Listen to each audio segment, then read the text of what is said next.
afternoon, everyone.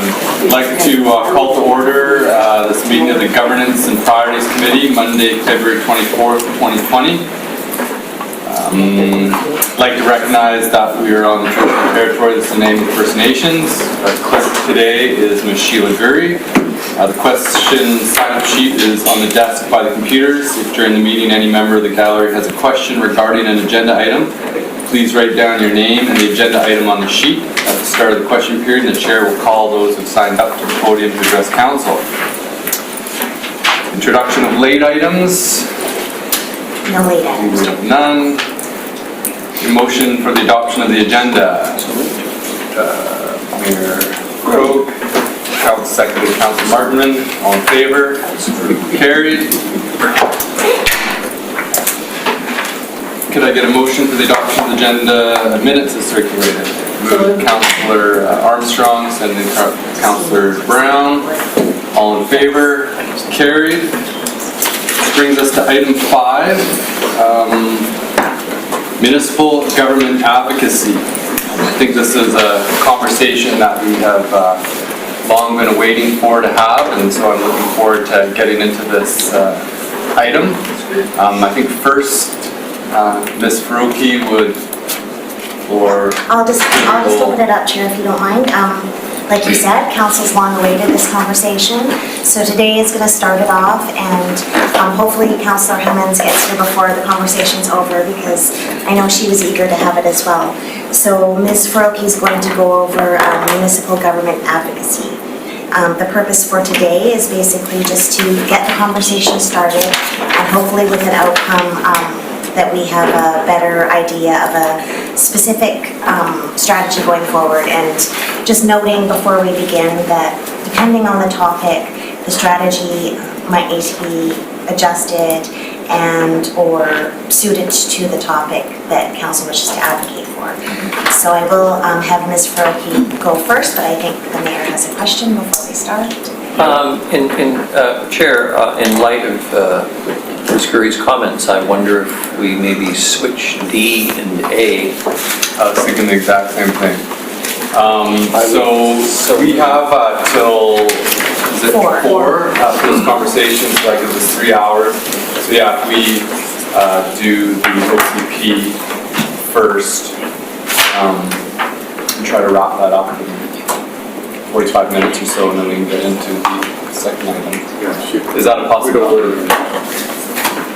I'm just trying to make eye contact. Are we okay with? That's fine. One of my team, I'm just going to get into him now because he was going to come in half an hour. So Farnaz is going to be on that. Okay. Perfect. I got a piece of news that's related to advocacy. Okay. To fill some time. The mayor and I had briefly exchanged the idea around FCM had a first 100 days policy.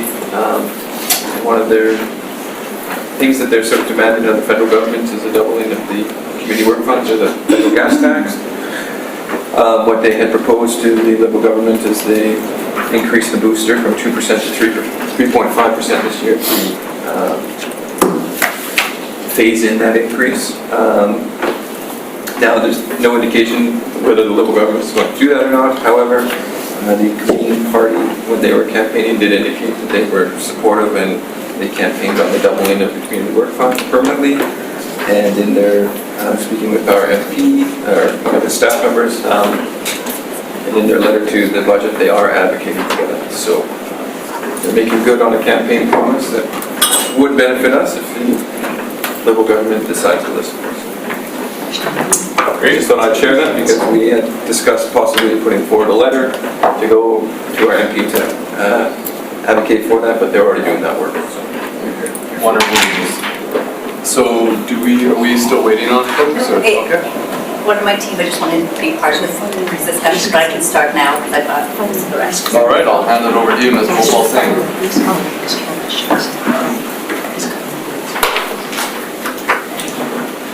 Good afternoon, Council. Okay, hopefully that's loud enough. Okay.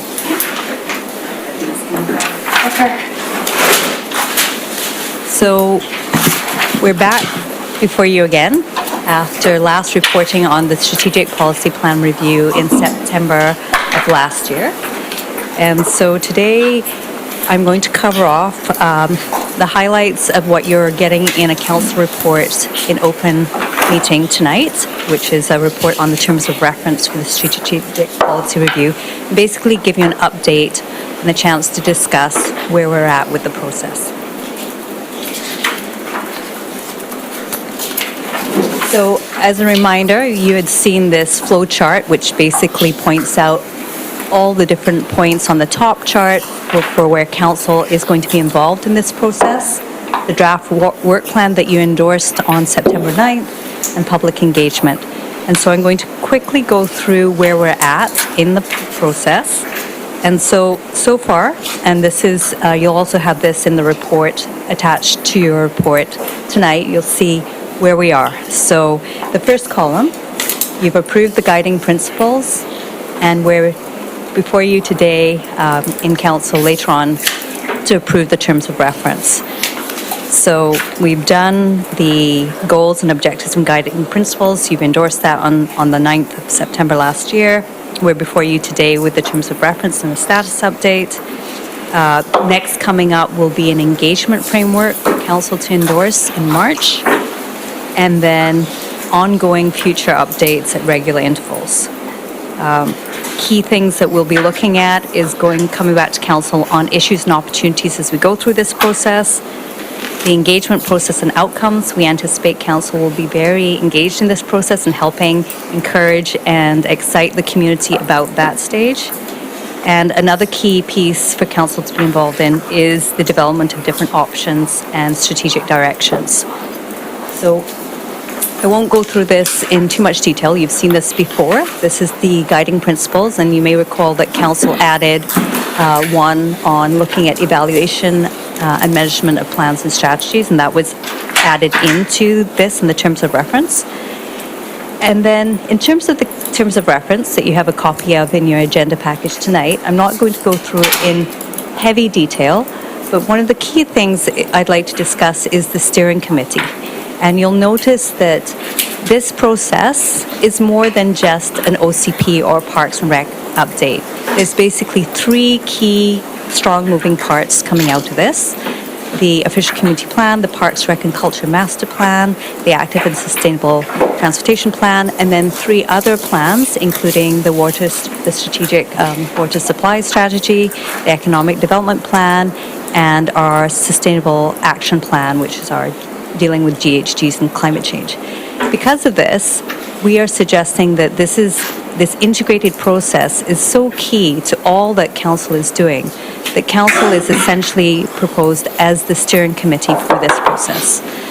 This will allow us to have a more inclusive process, with council being aware at every step of the way, all the different moving parts of this project. And it will also allow us to tap into 4 committees of council that you've created: the Environment Committee, the Inclusion and Accessibility Committee, and the Economic Development Committee, and there's a 4th one I knew I'd remember and I didn't put it in my notes, the Environment Committee. Thank you, Councillor Turley. And they are also committees that council has chosen broad representation on, that will be included and involved in this process.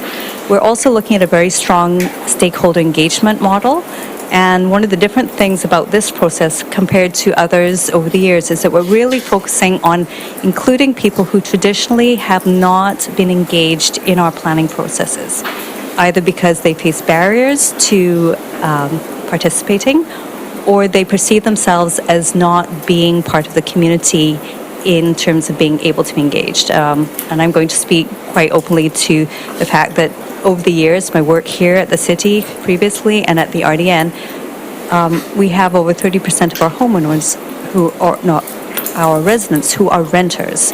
And oftentimes they'll say, well, I'm not going to come to a meeting because I feel that I don't own property, I'm not paying the property taxes. And I'll say, but you're a community member, you have every right to participate. Then we have youth, we have who are very capable and who are going to inherit the effects of the plans we put in place. And then we have other people from different diverse backgrounds who traditionally have not participated to higher degrees. So with this approach in the terms of reference, we're really hoping for a more broad and inclusive process. So what have we done so far since we last saw you? We have developed an internal project charter that's internally, it's still draft, but we've developed that. And the project charter is something that it's a fluid document that gets updated from time to time as the process goes along. We've got the terms of reference before you. We've issued an RFSOQ, and we are currently negotiating and finalizing a contract with a successful consultant. And I think when we are able to announce that, we will, but I will say that we are very confident that we picked a high caliber professional team who will serve us very well in this process. We've also done some background analysis on parks, recreation, and culture from the GIS perspective. We're doing an internal review of our steep slopes development permit area. Both of these are looking at being finalized towards the end of February, coming very soon. We've got a land inventory and capacity analysis where we have the results from the consultant, and he's taking our feedback and finalizing that again towards the end of the month. We've also got the initial results of a demographic analysis, and as you can imagine, there's an interplay between the land inventory and capacity analysis and the demographics. So we are sharing that information with the consultant for the land inventory, and we anticipate maybe by early March some tweaks to that. So the land inventory and capacity analysis is a really foundational document for us. It helps us analyze what has been the effect since the last OCP of our policies. How are our growth centers doing? How are our corridors doing? This background data basically tells us what's the status of our land use right now, residential, commercial, industrial, institutional. Where do we see the demands in the future from an employment projection and an economic and community growth perspective? And do we anticipate having enough housing of different forms to meet that demand based on our current zoning and based on our current official community plan designations? One thing I'd like to point out is that while we are undertaking this comprehensive review of 3 or 4, well, basically 6 different plans at once, it is really an opportunity for us to, in some cases, update and confirm that we're on the right track. It may not necessarily mean we're going to overhaul anything. We know that there's evidence, particularly with some of the policies in the Parks, Rec, and Culture Master Plan and the OCP, that some of the policies put in place 10 years ago are now starting to see effects.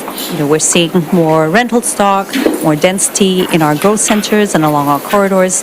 These are things that I anticipate we won't suddenly be changing course and stopping that progress. So just to emphasize that. So some of the next steps, and here's where I'm going to ask, and again, I just want to give credit to what is a very integrated team between our engineering, Parks, Rec, and Culture. Again, I stand up here, but a lot of this work that you're going to see and that you're seeing here is a result of a lot of strong internal coordination. So one of the other things that we've done is we have set up regular meetings with technical staff and the key managers of the different departments leading these different strategies and plans, and so establishing that working relationship.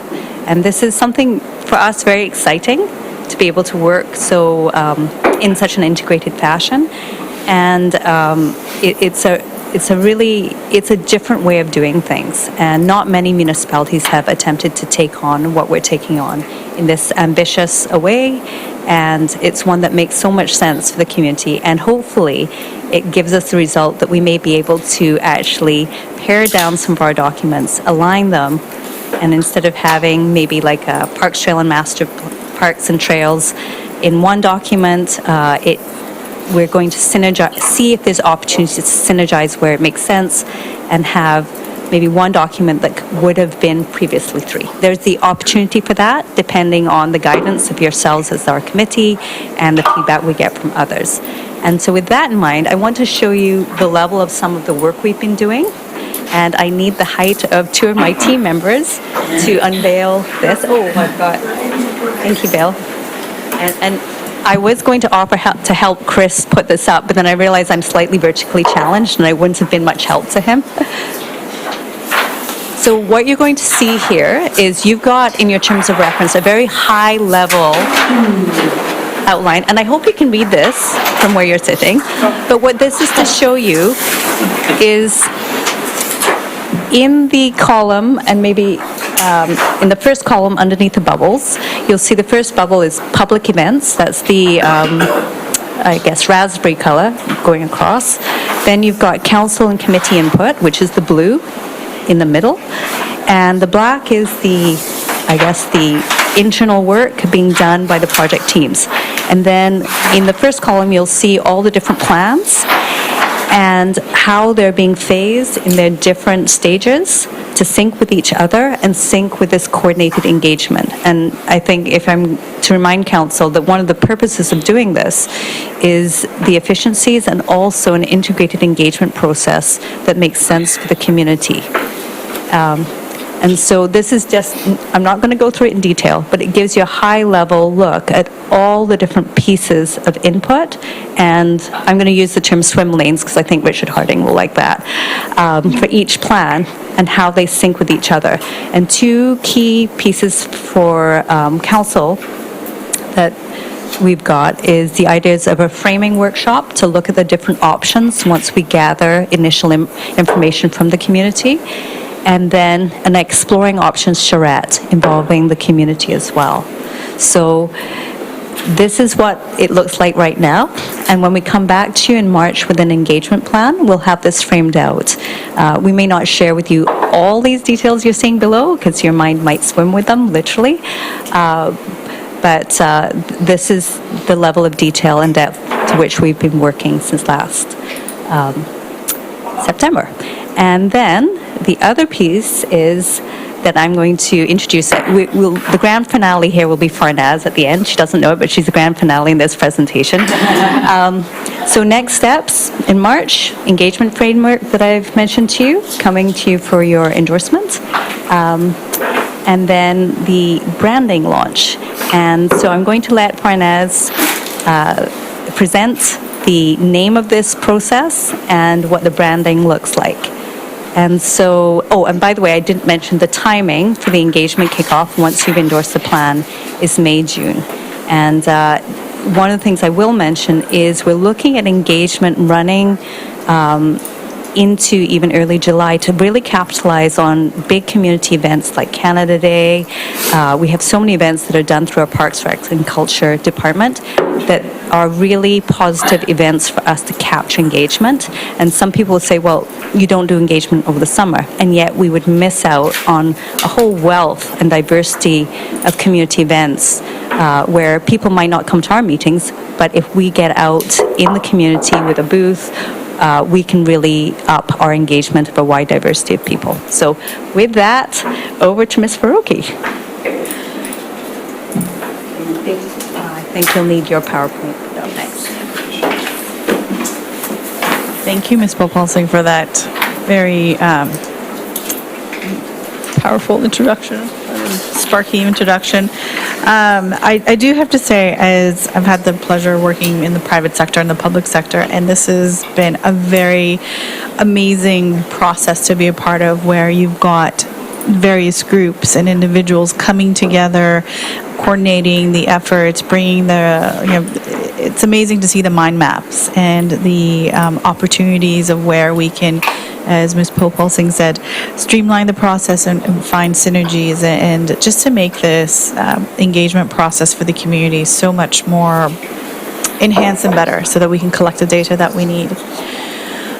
Typically, I wouldn't read off of the slide, but in this case, I think words matter. Because for us, what we were looking at is looking at a logo that taps into a demographic that who typically don't engage on civic matters, or let alone any kind of government-related matters. And so for us, it's the 20, 30, up to the 45-year age range, because we know those that are more seasoned, they're typically, they're out there voting, they're out there campaigning, they're out there making their voices heard. So it's how do we engage the future leaders of tomorrow, whether they're students, university students, or young professionals, and young families, and so on and so forth. So the circles represent the various individuals, and the colors represents the different voices in the community, and the overlapping of them, the green represents a focused common vision for growth and renewal. The upward motion of the circles gives the concept of a sense of positivity, energy, and motion, because honestly, Nanaimo has so much potential to even be better than what it is now. So we're looking at capturing and capitalizing on that through the use of the circles. The hand-illustrated topography represents the authentic individual person, because we're all imperfect, so we didn't want something that would be very perfect. We just wanted like a note kind of style handwriting, and we also wanted to be natural and spontaneous and not seem as though it's being scripted. The use of colors, as you guys all know, that color plays a key role in a lot of the communications material that we use. The semiotics is pretty important. So I'm just going to pull off some of the words that spoke to us when we looked at the color palettes. So being creative, introspective, bold, and strength from the black. From blue is the trust, the water, and the sky. Communication. Yellow is where like the optimism, the social, the engaging and energizing vibe is what we got. And green, of course, fresh is the first thing that came to mind, and imaginative, growing, and full of life. So we felt like this really communicated what our community is like, what Nanaimo is. Now the tagline, our city, our voice, it's meant to be inclusive and unique. Again, going back to authentic and thought-provoking, because every voice, we've got 100,000 people that live in the city, and we're hoping to capture as many voices as possible, because truly Nanaimo is our city, our voices. And so that's what we're hoping to capture with this tagline. And that is all I have to say, I hope. Do you have any questions that I can potentially answer? So questions for Ms. Boltwell-C, Ms. Roby? Sorry, I might have missed it, but what is this logo for? This is going to be the overall, the logo for the entire OCP. We've been referring to it to the OCP Plus. We're calling it City Sparks. Can I just clarify and add to that? I don't think at the end of the day that any of the plans will have this name, but we're looking for some branding for when we go out and do the community engagement phase. And I think having one cohesive branding that we're going to use on all of those sessions, that was the intent and the idea. Again, as Fernandez has spoke to very well, is the opportunity to try to spark some discussions and spark some input and interest in the community. I've got Charlie Armstrong and then Coke. Of honor.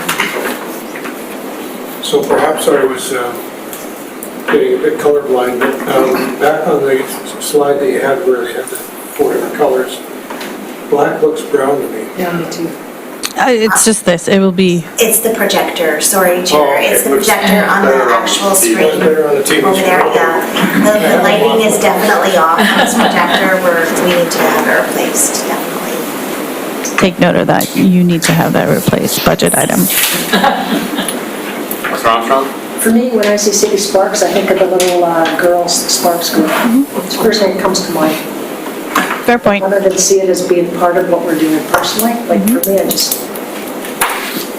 personally don't like it, but that's good. So what else? But I don't, it just doesn't say anything to me. Mayor Coke. I was just going to say, as someone who still brags about having his Imagine Nanaimo sweatshirt stuffed away in the closet, which I always thought was a wonderfully evocative way to describe what went on. I appreciate Councillor Armstrong's comment, but I think City Spark, our city, our voices, actually has a real appeal to me. So I'm looking forward to the T-shirt And importantly, I'm looking forward to the inspiration I think that it will bring to citizens to actually step forward. Because there's a consciousness now that I think we're at a significant stage in this city's history and development, and we need something to excite the populace to make sure they get their voices heard. Keeping in mind that the more voices, the harder the political decisions will be. Councilor Bonner. Thank you, Chair. And through you, I'm fine with the logo. I think that's great. The idea of a spark is a spark of something happening. So I don't have a problem there.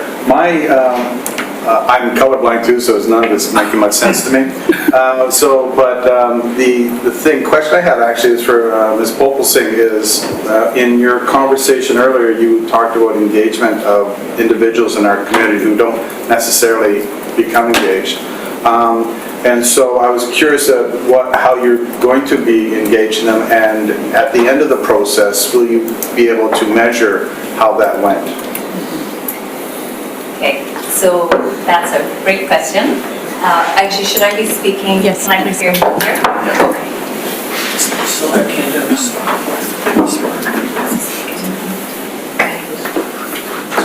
So you might have noticed on my last slide that there was the city's engagement platform, Bang the Table, which will be one of the tools used. But we know that online engagement, while great for a fair sector of our population, there's still a look at doing, so some of the ideas, and I'll float them without having finalized the engagement plan, which has to be internally endorsed and also worked with our consultants. Some of the ideas, of course, have been ones that are tried and true by other departments. So, for example, looking at our malls and reaching people where they're shopping, looking at our recreation centers that are another valuable place where people of different ages and backgrounds do come. Looking at the school systems and working with the school district. Children often and youth often get missed, and yet we have a captive audience through both the regular school system, our alternate school systems. You'll be familiar, Councilman, with SWAC and others. And we have work being done on youth engagement. So we have many opportunities to go to where people are. And that's one of the other reasons for looking at a list of different events and opportunities and going to where people are. So people and youth and others who wouldn't normally come to us may be willing to engage with us through bridges, like whether it's the Multicultural Society, whether it's the Tilkamalilam or the Nanaimo Center, Snanimo, Snaunawas. There's ways we can do that, leveraging the connections and the bridges we have. We also are looking to counsel with your various connections with different groups to help facilitate and broaden out those pieces. And then we also, council is also aware that through some of the work we're doing with the Health and Housing Task Force, we are hosting a series of design labs. Some of the participants in some of those design labs will be people who really are quite marginalized, and who we will have an opportunity to get to know with view of an opportunity to engage on this broader community process. So we are looking to our consultants to come up with some other innovative ideas for how we engage, but sometimes using the principles of social capital and tapping into people who are trusted to connect with others who are more marginalized is often a very good way to go. And, we also have the economic development community and others who typically do tend to be more engaged in these processes, and they are also links and leverages out. So, and we remain open to any ideas and opportunities that council may become aware of. The arts and culture community is another way of leveraging interest and input, and so we have opportunities through a range of different forms where we'll be asking our colleagues in different departments. And one of the neat things is what will help broaden this is the fact that this isn't just about transportation or land use or parks, recs, and culture. It's about how our community grows more broadly. And by doing an engagement process that is not specifically land use or one thing, but basically having people tell us what they like about their community and making the engagement more accessible right off the bat, I think will really help bring more people in. And the fact that we have asked through the RFSOQ the contract that students at VIU, both Indigenous and planning students, be used as part of the process. We're hoping that that will make a more accessible environment when we go out and engage. Mr. Lindsay? Mr. Chair, can I just add to Mr. Paulson's comments, because I think it's really important, and I know it was said already, but I just want everybody here to understand that what the next step, the next touch point back with GPC will be to come back with the engagement plan. Yeah. So. That's right, where some of these details will be fleshed out. So Paulson's talked about all these things we're looking at right now, but to have a formalized engagement plan, to come back to this table. At the same time, we're going to bring you updates on both of those background studies that were referred to earlier, including the land capacity and population, and make sure that we're keeping you informed and have an opportunity to go into detail about the engagement plan. Thank you. Councillor Martin?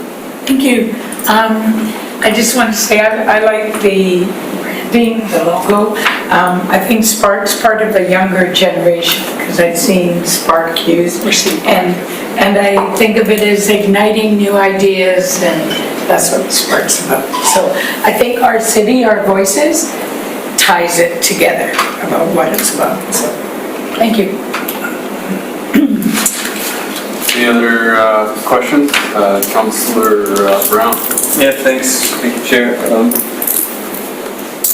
I like the playfulness of the logo, and I think our city, our voice is good. I do think there's some font issues though between the curvature and the straight lines of City and Spark. It seems like it's written by two different people.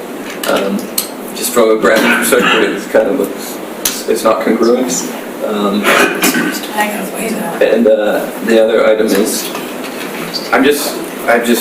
I worry about the lack of localized branding, because when I think about good branding, Imagine Nanaimo, Plan NYC, even like politically Vision Vancouver, it has the same sort of emotive action and invoking things, but it's centered around a place, whereas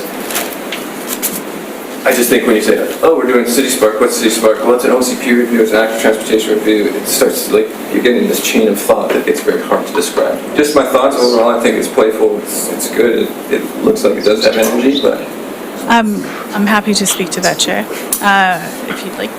Yeah, please. There's a reason why we didn't go for the clean lines, because each individual, their idea that they're wanting to talk about or have, it's going to be different. We're going to have people who are going to be gung-ho about one idea and completely feel the opposite about another idea. So it's the whole play on, we're not going to agree on a lot of things, but there are some things that we're going to come together and agree on. So that play on not being perfect is what we're hoping to capture. And we went with abstract because there's a lot of Imagine Nanaimo, Imagine White Rock, Abbas Forward, very similar kind of planning languages that was used for OCPs. And we wanted something that was completely different, that would be like, what is this? And I just want to reiterate something that Mr.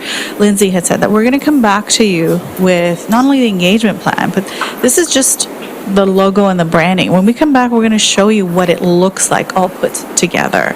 And our focus was on, again, like more abstract, more like to really help people start thinking outside of the box and start bringing those fresh ideas, or those ideas that may have not worked in the previous OCP engagement sessions because the city wasn't ready, or council at the time wasn't ready. But when they do bring those ideas forward, this may be the time. So just keep that into consideration, because yes, you're right. There are some logos out there that we did look at. Those very clean, very just very clean, like square lines, and we just wanted to do something different.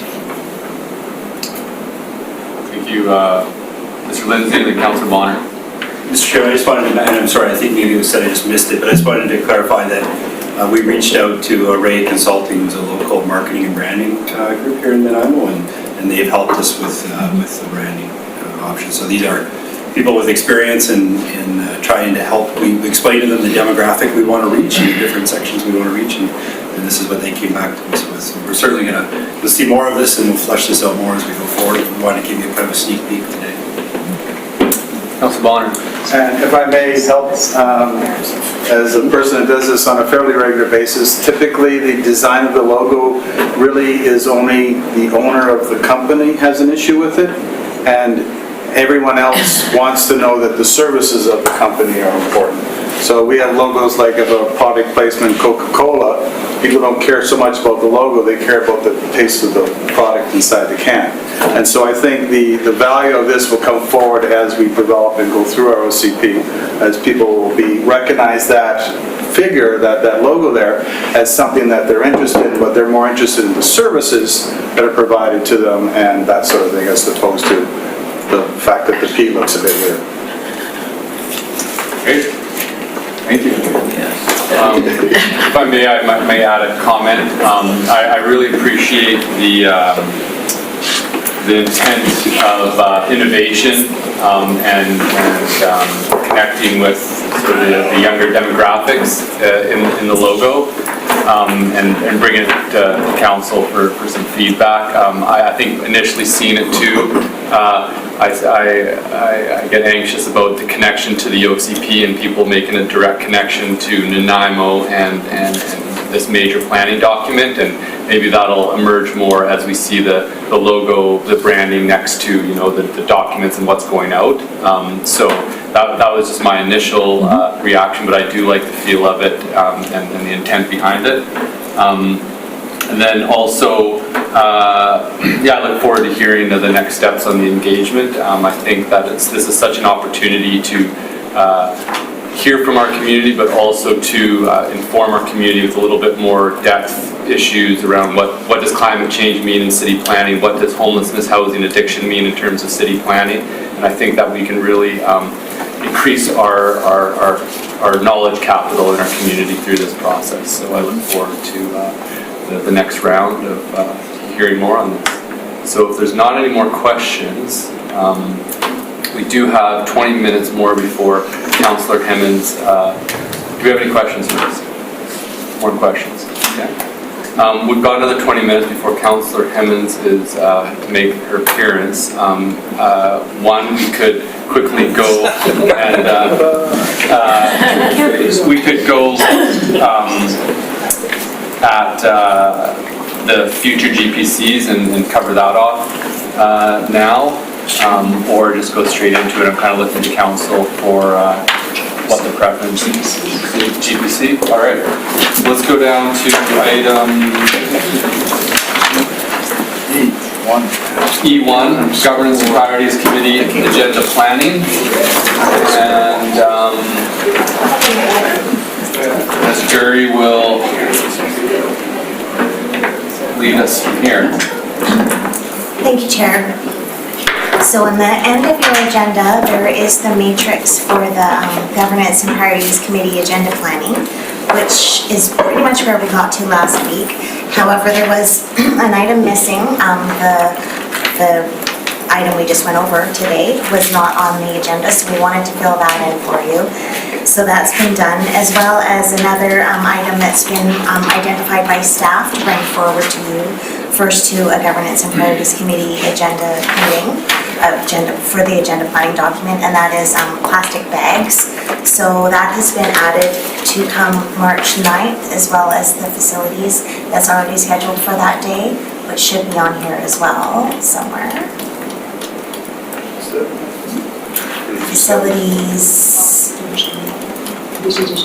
Right here. So this is the one that was scheduled already in advance for March 9th, and what has happened is now staff have asked to bring this single-use checkout bags forward for you to go over first at a Governance and Priorities Committee meeting prior to coming to council with the bylaws.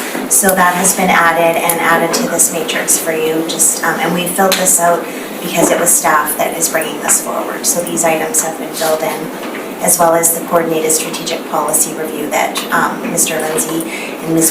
Singh just went through, so that's been added.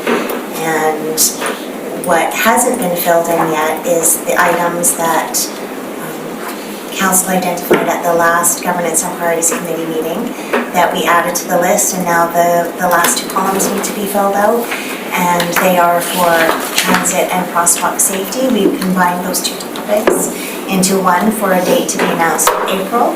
So we need to work out the format and then the desired outcomes that you wish to see for that day.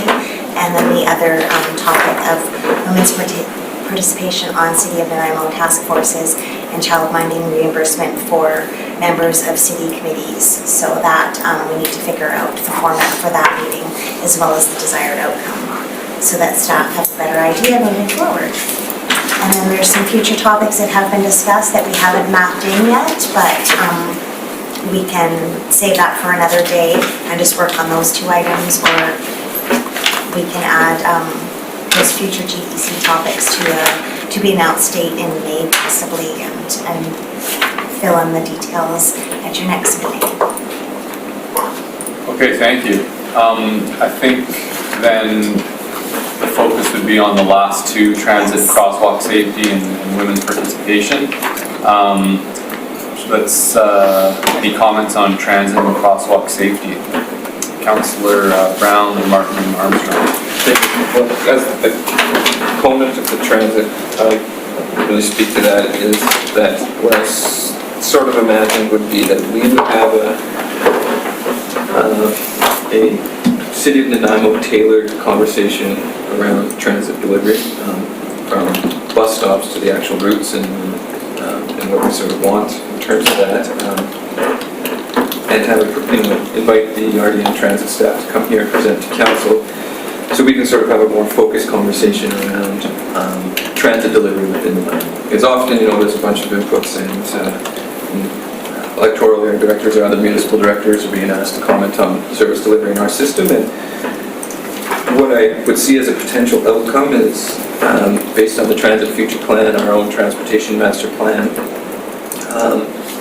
potential transit hour asks that we could then forward to the RDN for City of Nanaimo centered service delivery asks from, at this point it would be 2023 and beyond. So if you want an additional 4 more buses on the road in 2023, we sort of work through that, and if it makes sense. And obviously the decision making would still happen at the RDN table, but the official ask would come from this table itself. Because at the end of the day, I think having those 2 divorced is kind of odd, and we're trying to make it work in a more formal way. That makes a lot of sense. Okay. Councillor Armstrong? Thank you. Following along what Councillor Brown said, I would also like to talk about the bus stops. Like, when we hear, they're designed obviously so people can't sleep on them, whatever, but I would like to see some cover, especially with our climate in winter, because that is a deterrent for a lot of people to use. So, the pros and cons to that, I think, need to be addressed. The dollar cents versus, we're going to have the homeless regardless. And if they're going to take cover, they're going to take cover regardless of where they go. And I understand that's one of the reasons some of them were removed, but is that fair to those using the system? So I think we need to have that broader discussion about covered sets. I agree with the fact that we need to look at increasing the number of hours, because what we hear from a lot of our citizens is that the bus doesn't run at the right time for a lot of them. So keeping it in line with the major employers such as the university, which I think they're pretty good at, but the hospital they're not, other main employers like that. And then my thing on crosswalks, are you ready for crosswalks? For crosswalks is, I think we need to have a report outlining the pros and cons to crosswalks. Some people think that having flashing crosswalks is going to save everybody, but if you look at all the last big accidents in Vancouver, they're all at lit crosswalks, so that's not necessarily a thing that's going to work. When you look at the last 6 pedestrian fatalities here, 4 the car drivers were determined not to be responsible, and the other 2 are still under investigation. So I think we need to talk about that. What can we do to make it safer for pedestrians, whether it be an education program for drivers and pedestrians, etc., or do we look at what Ladysmith is doing, where they're putting those reflective signs right up the poles, which looks pretty good. So things like that. And I think there's some good reports which show that sometimes it's not even so much about the signs, it's actually about people's behaviors, that being out of the pedestrian and out of the driver. So for me, the result in that would be to have a fulsome report on the pros and cons to both. And I'm pretty sure our staff already know that, so I don't think it'd be a lot of work for them. Okay, thank you. Mr. Martin? Thank you. Mine was regarding crosswalk safety as well. My understanding, and I don't know if this is true, but the newer cross, like what we have at 5th and, or by Tim Hortons there, at 5th and Bruce, they're LED, and I threw a question, I guess, and maybe only costs about 12,000? I've asked Mr. Rose to step in for a couple of, part of specifically on that question, but also the question that Councillor Brown raised on the integration of transit services within the city and with the RDN. I think Mr. Rose may have a few comments if you want to come up and just, that might be helpful. One of the, to your point, Councillor Martin, the LED light is certainly more effective. But it may also be an effective way to LED streetlights to light up the crosswalks a little bit better, maybe another consideration. So you missed the first part, which was Councillor Brown has spoken to integrating the discussion that we're going to have at the Governance and Priorities Committee meeting in April, integrating some of the work that RDN Transit's doing, but having it in an IMO-centered discussion. I know you've been having some initial comments or thoughts on this. So I can't get into too much detail other than to say that we've got a lot of plans that are kind of going on simultaneously right now. We've got all of the information you guys just had, plus the RDN's doing their system review, which I know you guys know about. We're actually integrating into that, so the city's actually going to be a companion or co-author of the review that's being done, and partnering on with that to extract some information on shelters and the rapid line and the frequent bus line as well, so that we do get a holistic look at the whole system, walking, biking, transit, the whole equation. So, didn't hear the questions, that I'm hoping answered that. Councillor Bonner and then Brown. I'm going to let Councillor Brown go first, because mine's on crosswalks. Did I skip somebody? Oh, no, but mine's, I wanted to follow up on the crosswalks, but I guess we now. Okay, do we have follow-up questions for Mr. Rose? The transit, well, this is, he was going to speak to the sidewalk. Okay. I just have a For Mr. Rose. Yeah, and probably Mr. Sims and the rest of the staff. Okay, I'll take questions for Mr. Rose here real quickly, and then we'll go back on track.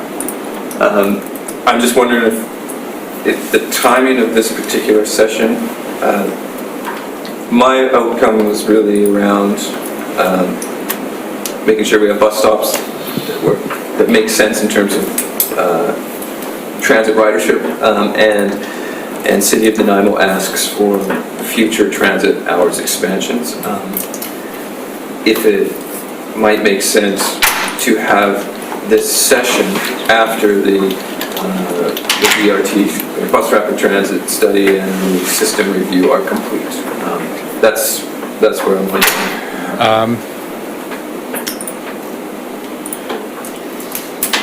The question of this topic for the GPC, could it be more beneficial post-review of the other stuff? Yes. I didn't... It's to be announced in April, like it's so a date in April is Right. what we're looking at right now. Yeah, no, I was just sort of trying to wrap my head around what the topic was. So, I think that all of the transit studies are envisioned to be wrapped up in November, so it's a compressed timeline. So I'm not sure if we're going to have any real answers by April. If you're sort of curious about the methodology of how we envision integrating them, that may be a conversation we can have, but the actual outcomes it's going to be far too early. They follow up. I'm sort of wondering then maybe is this a two-stepper where you have the initial, this is what's happening, this is the methodologies that we're using, and this is what you can expect, and then this time next year another GPC to maybe discuss official asks and then be forwarded to the RDN, in terms of transit hour expansions. I don't want to commit too heavily to what, when, and where just yet, because, like I said, we're literally in the process of a follow-up meeting with the RDN staff tomorrow to go through their sort of project execution plan and what they are hoping to get out of it, and so we can meld all of it together. So I just don't have a lot of info. I don't have enough comfort level to to answer that question. Ms. Gray? Thank you, Chair. So I think of part one, like Councillor Brown was suggesting, would work where you could have the initial conversation. We could get kind of where we're at and where that assessment that Mr. Rose is speaking of about is at, and then have a part two once it's complete. I think that would work. So I've now labeled it transit part one. Okay. Great. Okay, I have, I had a question.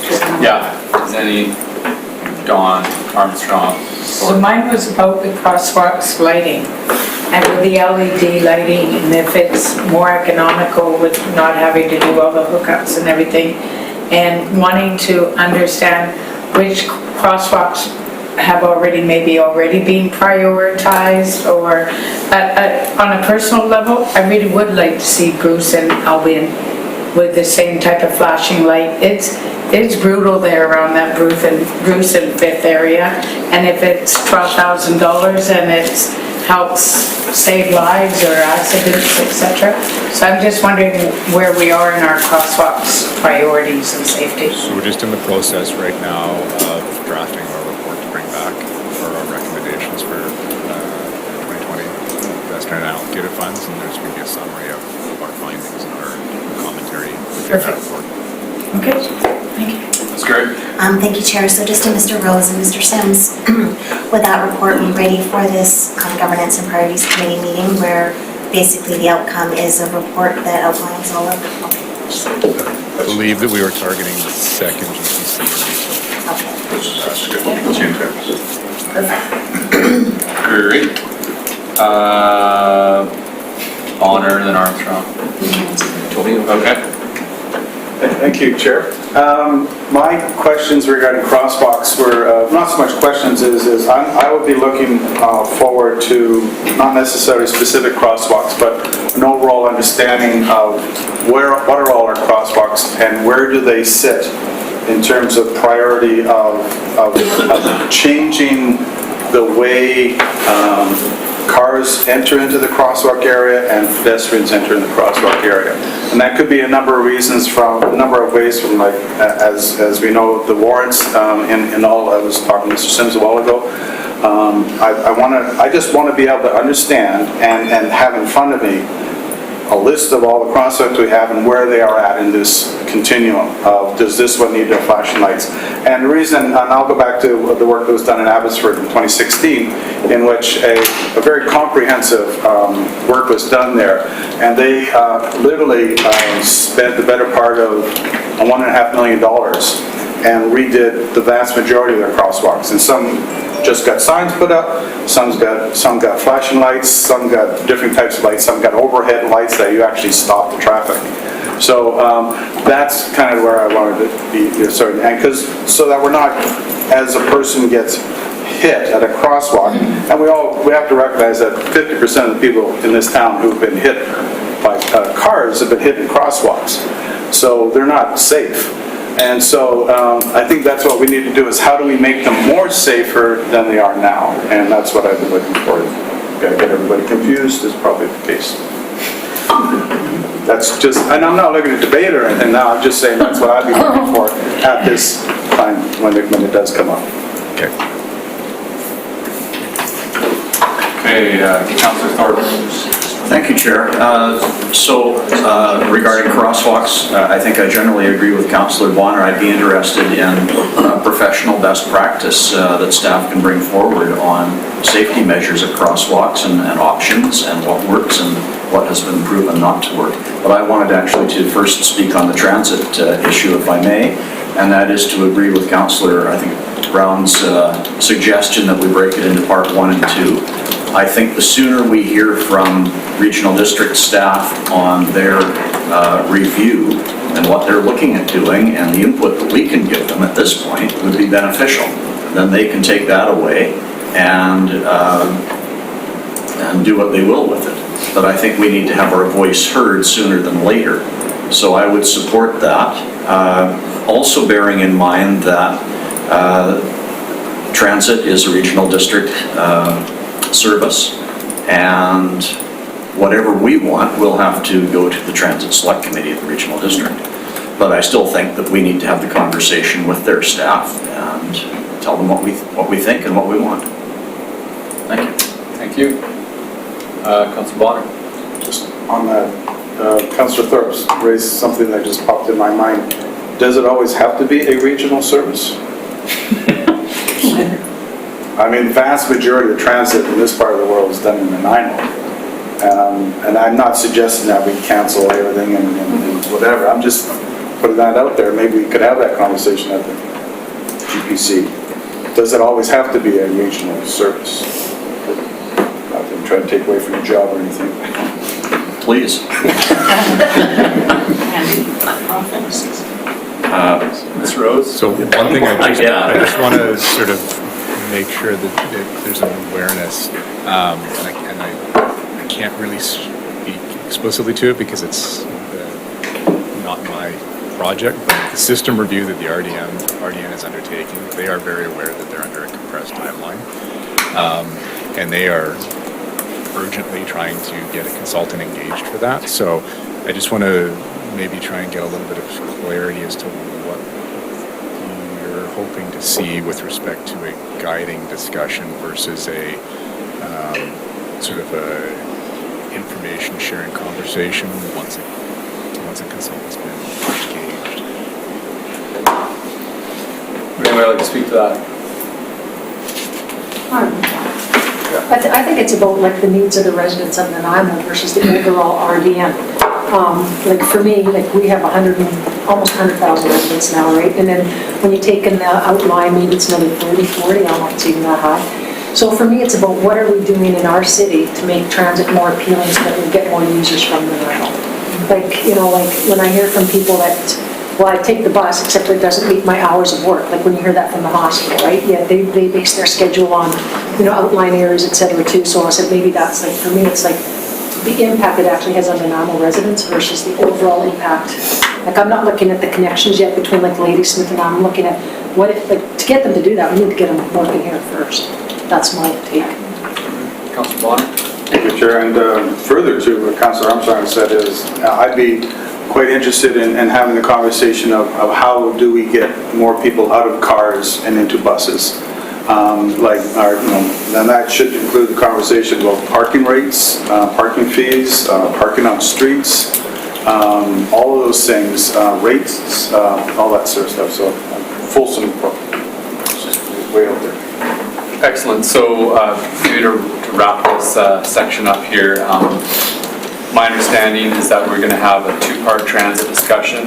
The first part, we're going to invite the RDN here, and it'll be informational, and also it'll be a discussion on what Nanaimo's needs are and what we would like to see and what are some current issues to sort of flesh that out to inform the RDN as they go through their planning processes of Nanaimo's needs, and then we'll have a second tier, a second discussion on transit to further flesh that out.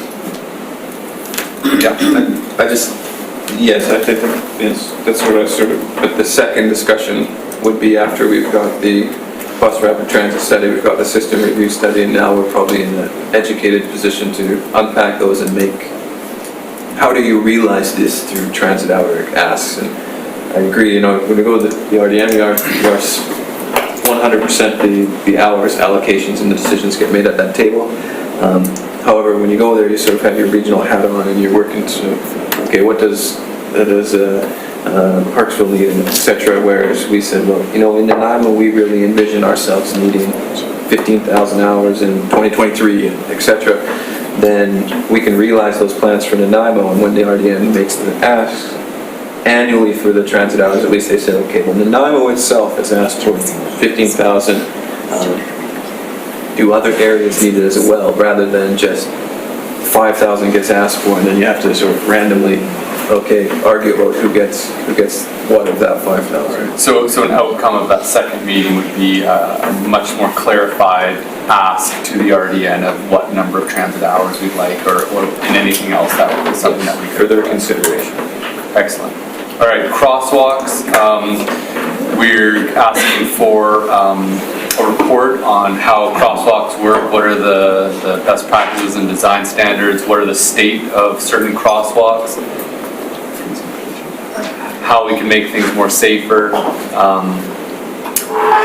and some costs involved with the different types of safety mechanisms around there. And then the outcome would be a report. We've got of the pros and cons of crosswalks, lighting, and pedestrian safety, professional best practices of what should be at crosswalks and what works best and why. So what we're asking for at the outset of this is a report on the state of our crosswalks and approaches, give some clarity. Actions, and actions that can be taken. Actions that can be taken, okay? Mr. Rose, then Mayor Crowe. So I just wanted to, again, double check, because as part of the active transportation plan, we are envisioning doing that full review, not on this timeline per se, but we are planning on doing, having a peer review of prioritizing investments in walking facility, pedestrian facility upgrades, like whether it's at intersections or along corridors for sidewalks, all of the complete picture. So I guess I'm a little bit, I don't want to put the cart before the horse. Yeah. So I guess what I would like to do is maybe sort of set the table and say, here's what we've been doing for the past, can't remember how long. Here are some options that are on the table. Here's what we've seen. Here's here's a retrospect on where we're at. Okay. These are some of the things that we are hearing from the community as areas that we need to revisit, and that's what we can take forward, and then for a future GPC, likely within the sort of purview of the overall plans here, we can bring back that update and say, okay, this is now, we've looked at our data, we've looked at best practices across North America, the world. Here's some emerging technology we didn't know about, so we can actually have a much broader conversation and a much more effective discussion about where do we want to go, how do we get there. Right. So I'm kind of hearing a bit of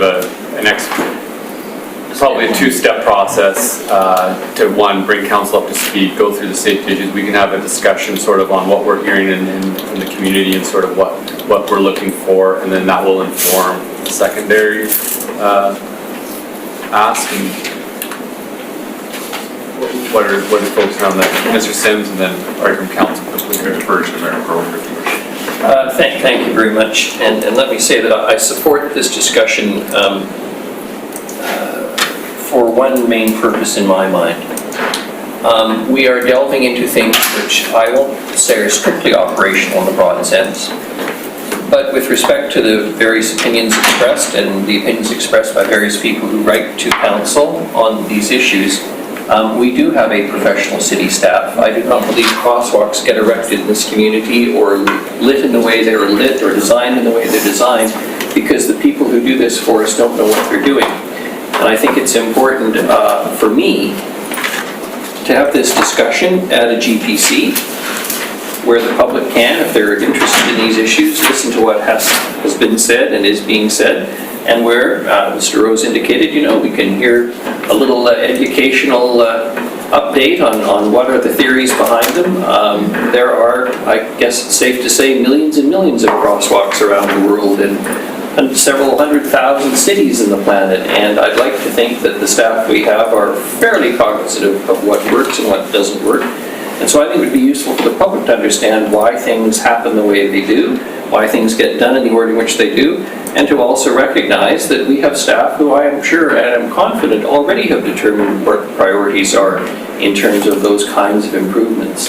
But as I say, for me, this isn't so much about fixing problems that may or may not exist in comparison to other cities of similar size, but it is about an educational opportunity for both council and for the public who will hopefully tune in and understand why things are done the way they're done. And if we, as council, determine and are satisfied that there are significant gaps or problems, then it is our job to show the leadership and demand that those gaps be filled and the problem solved.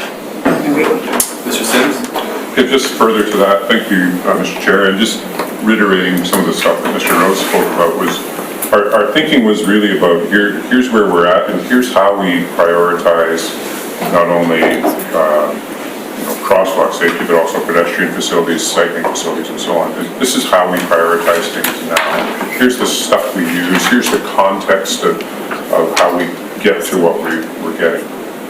As Mr. Rose mentioned, we're jumping in as part of City Spark into the active transportation plan. Like the Nanaimo Transportation Master Plan talked about a mode shift, and so the active transportation plan will give us more granularity, but it'll also be an opportunity to flesh out some of the how do we prioritize things. So just maybe to not set the stage to the level of detail that Councillor Bonner was hinting at, but just to say this is how we would like to come forward. We wouldn't want to bring 1,700 crosswalks. Yeah. Anyways, there's several hundred crosswalks within the city. We didn't want to necessarily burden council with a long list of crosswalks and their relative priorities, but rather the overall overarching system, how we approach it. Okay. So Councillor Armstrong, there's no more questions. Yeah, I agree with what Mayor Coke said, because I think the important thing is too, is that when you do a lot of research, or if you've been involved in that, you will find that a lot of times having a lighted crosswalk doesn't stop saving lives, because people will walk off when they shouldn't. People go against the red lights, like we've seen 4 times in the past 4 years where people have died going against the light. So I think that's important, that the lighted crosswalk doesn't necessarily mean you're going to save lives. So that's what I'm wanting to hear, like, there's studies to show that, right? I think it's really important that we look at what they're saying when it's, yes, if this particular case, a lighted crosswalk would work, but really this one's going to be irrelevant. I mean, all you got to do is listen to the news every day. People are hitting lit crosswalks all the time. Great. I'd like to wrap this up. We're starting to get into some valuable time around our advocacy discussion. We've got Councillor Bonner. I'll just debate her when it comes up for the conference. Okay, excellent. My understanding, we're going to get a policy update, procedure update on crosswalks, general information of how they work. We'll have a discussion on that and take it where it needs to go after that discussion. Thank you.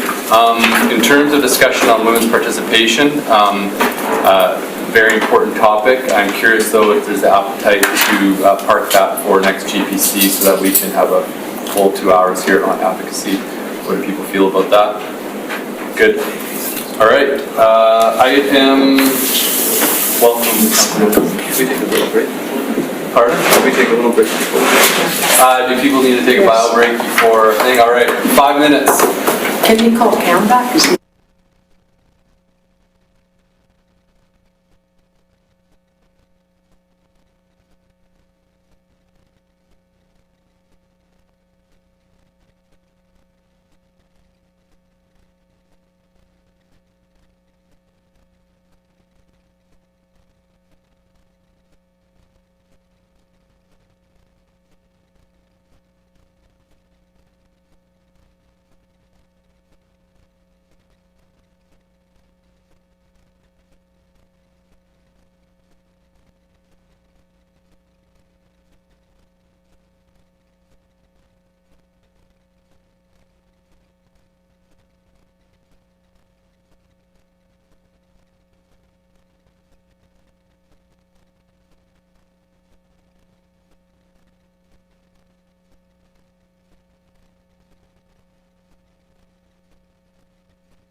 Scott, doesn't a holiday sound even nice now that you're back?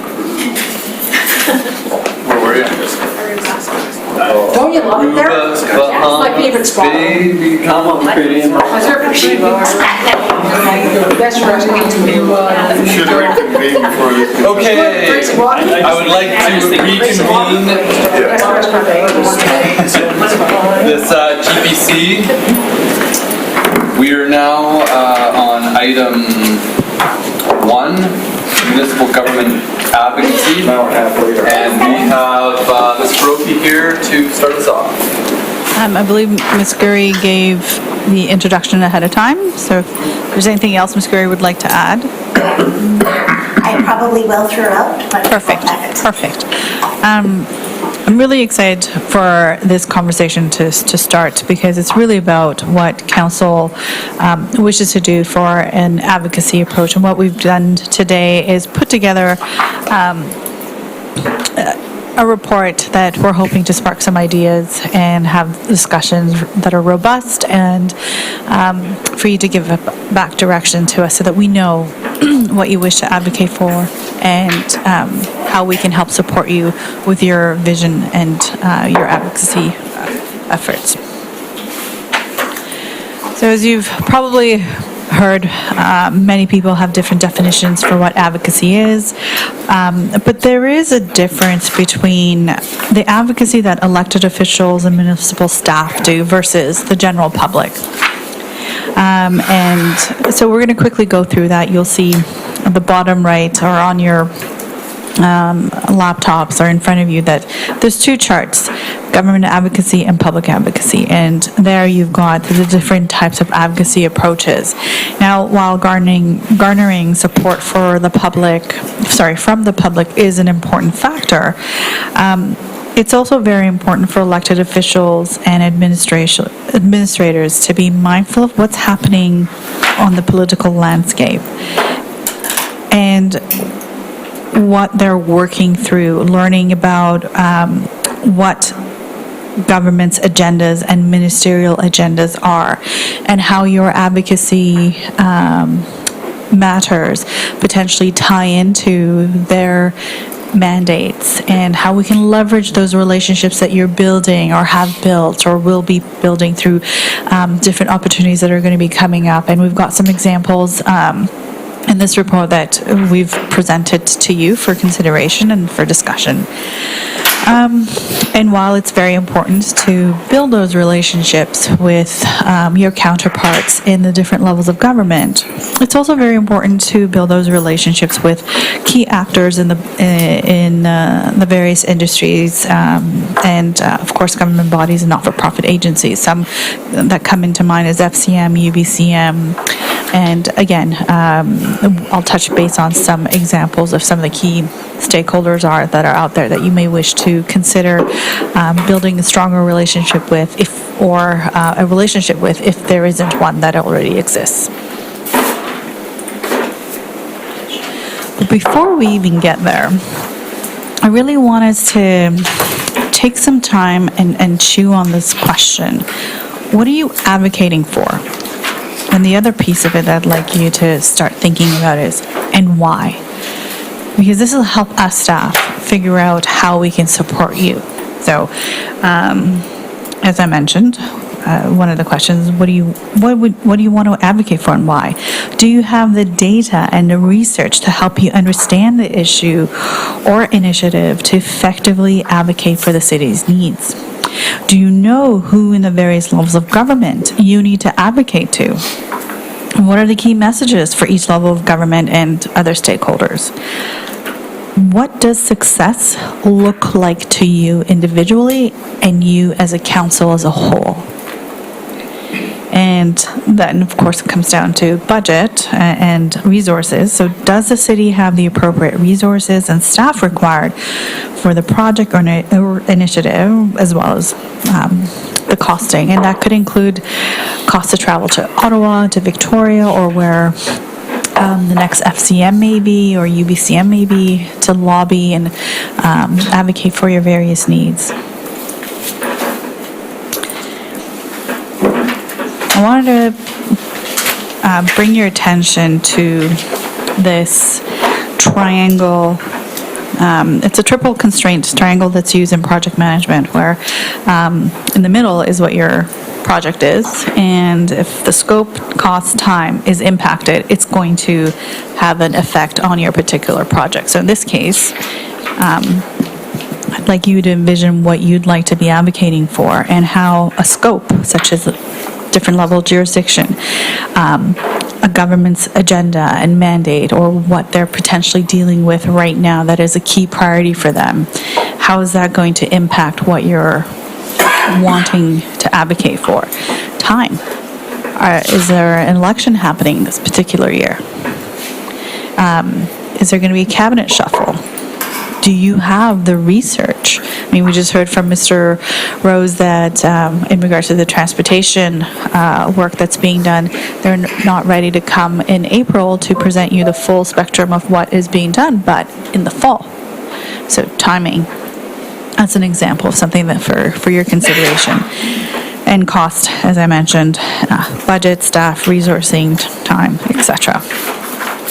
So this is where we get into the part where I spoke about. We're provided some examples for your consideration, and including some potential stakeholders and some opportunities to advocate for the various matters. So we're going to start off with something we've heard that is very important to this council. It is obviously economic development. Sorry.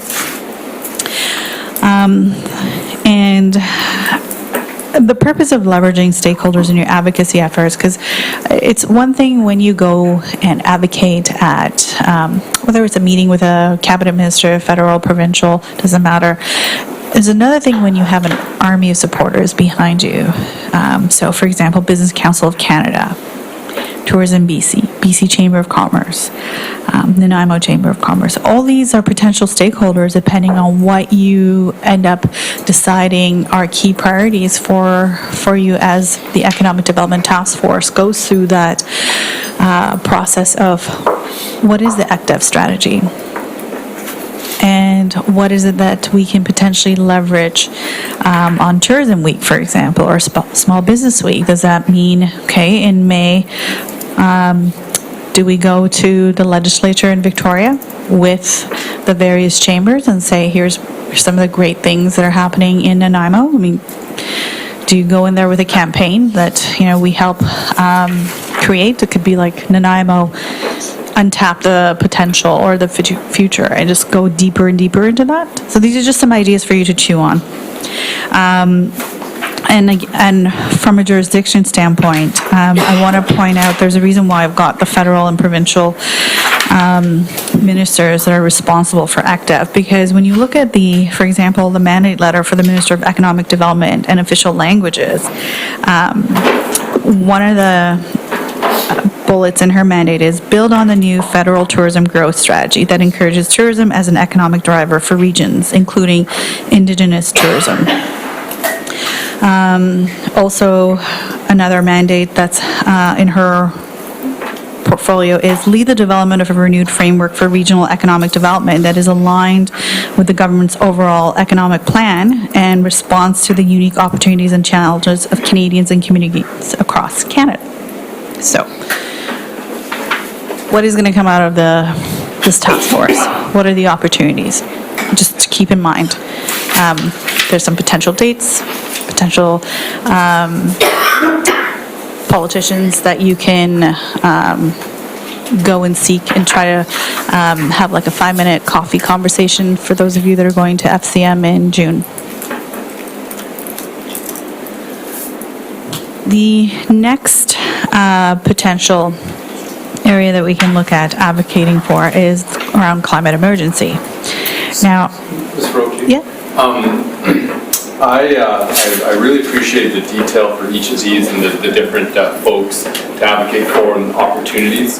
Just for the interest of time, I know folks are anxious to have a conversation specifically on social disorder. We can review the social disorder one like that. Yeah, and absolutely. Then go through and then go back. But this is extremely useful, and thank you for fleshing out No problem. touch points in other areas as well. So I do have more detail on the social disorder piece, so I can just skip That'd be through.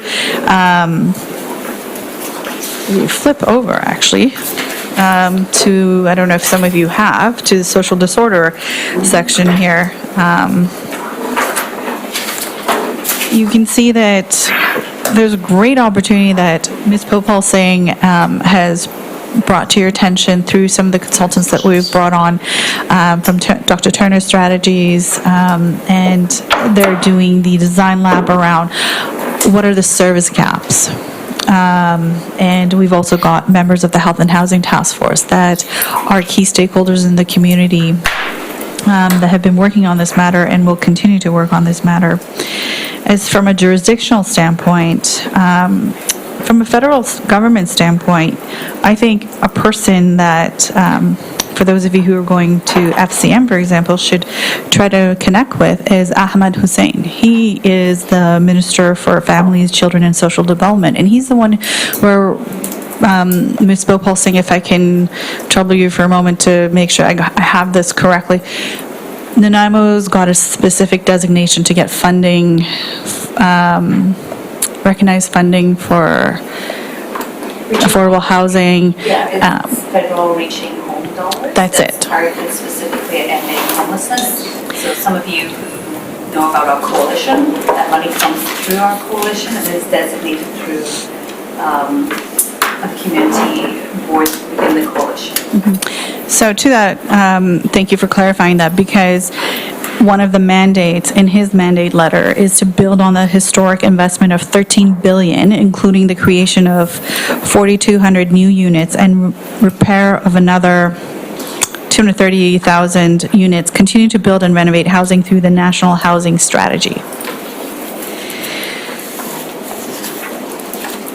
And so that's just one of the examples of his mandates that ties into what you're trying to do.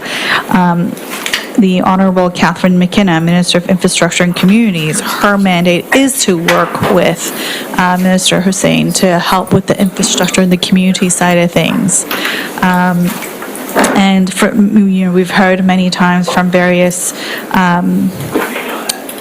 members of the public, including Councillor Armstrong, who've said that if some of the questions and comments that you're receiving is very much geared to the AG of Canada.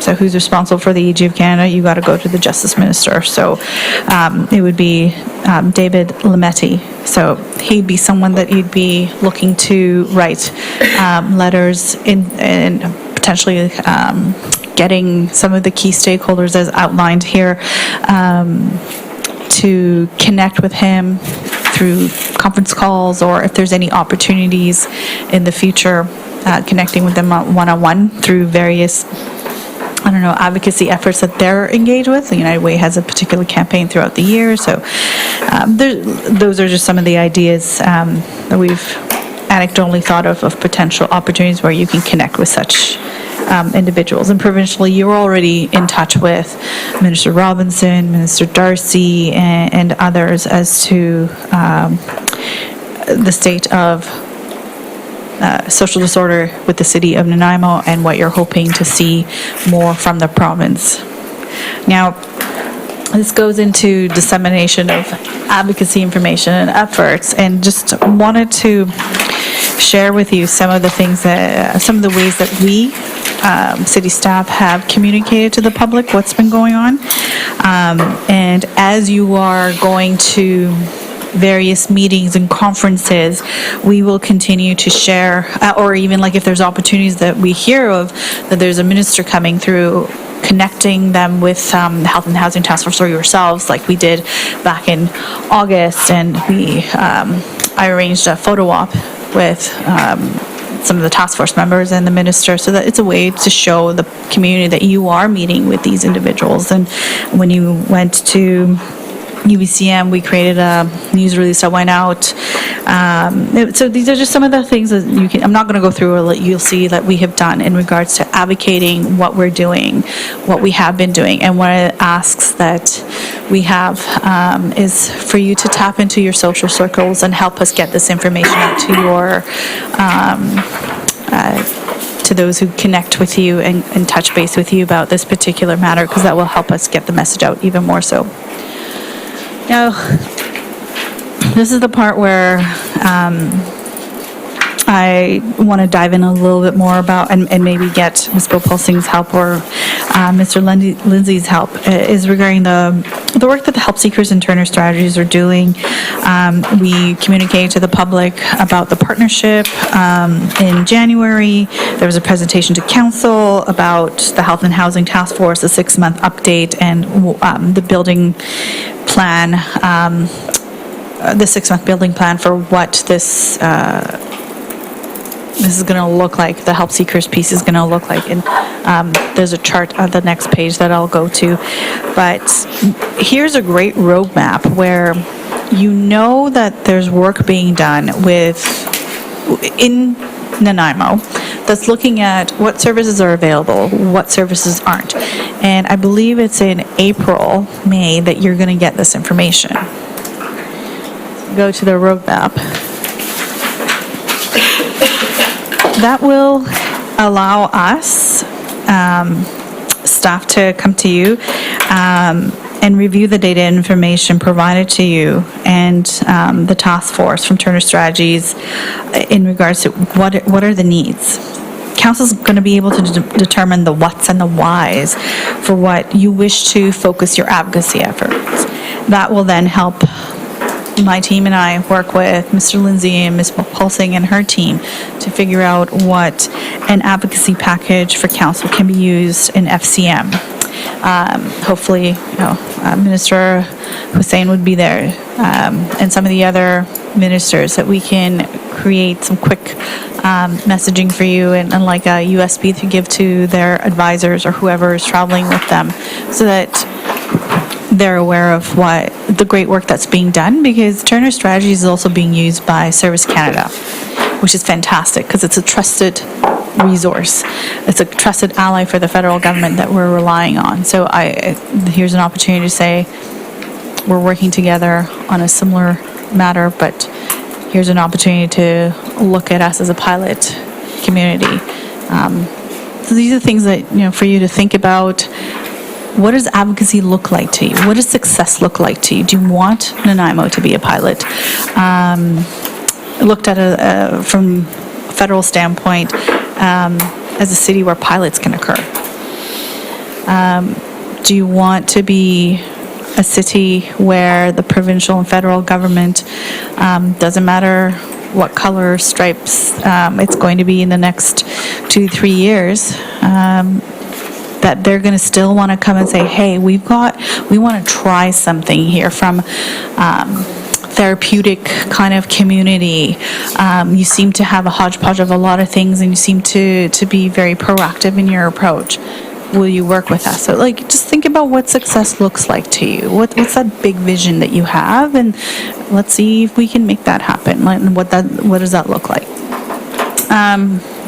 And then as you're going to FCM in June, we'll continue from our standpoint to reach out to the provincial ministers, and I've outlined them in the previous slide, which I'll go to right now. So you can see, so we've got, I think we need to do more, there's opportunities to do more with Minister Dix, because while Minister Darcy is the Minister of Mental Health and Addictions, her ministry is a subset of the Ministry of Health, which essentially oversees the funding and has the final say on a lot of things. Then you want to bring in Minister Simpson, who's the Minister of Social Development and Poverty Reduction. And then, of course, AG of BC, Minister Eby, and then Mike Farnworth from the public safety side of things. So going back to this slide, the fourth bullet, council and municipal staff to secure meetings with provincial cabinet ministers and the appropriate public servants to present the advocacy that you wish to be advocating for in front of them. And going back to this page that you had seen, and for discussion time, like really, how would council like to proceed? I'm just going to open it up to you. Here, I'll take questions in a second. Just want to say thank you very much for the presentation. I think that really built a good structure for us to begin having these discussions, and I think that's a really important platform to be working from. What my hopes was that we would have a detailed discussion going through the questions laid out, basically, and what are you advocating for, answering the questions, what do you want to advocate for and why, you have the data, and then work through these questions where we can start looking at the strategy, and then move down to, as you said, you have appropriate resources. It's sort of a list of questions here. So when we start getting the discussion portion, that's what I was hoping to do, unless take other ideas of what folks were thinking. But if there's any questions specifically for Ms. Faroki right now, maybe this is, you can ask that. Okay, no. Just in terms of our process guiding our discussion, how do people feel about that? Going around, we can do a round table initially and answer that question. What do you want to advocate for and why? And you can meld other questions into that, such as do you have the data and research to help you understand the issue? And maybe what does success look like? And then the other questions kind of are focused more on the actual strategy of dissemination of information. Just on terms of the process of discussion, does anybody have any input on how to proceed? Excellent. All right, let's go around the table then and answer, answering that question, what do you want to advocate for and why, and fleshing in maybe things about the data that you're working from, and what would success look like. So yeah, we can start it off with Ms. Armstrong, and then... So for me, I would like to see advocacy to the provincial government for more calm prosecutors. The Jordan decision, which is the Supreme Court, has given us 18 months from start to finish to start the trial. So we saw thousands of cases thrown out, and most of those cases are the chronic offenders because they're low-level crimes. But those are the crimes that are affecting our community the most, like the thefts from vehicles, the minor assaults. So we know that our judicial system is severely underfunded. I'm sure that Superintendent Miller would be able to provide the stats to show the time frame on that. So I think we need to really advocate for more crime prosecutors because, you take a look at the majority of our emails are around crime.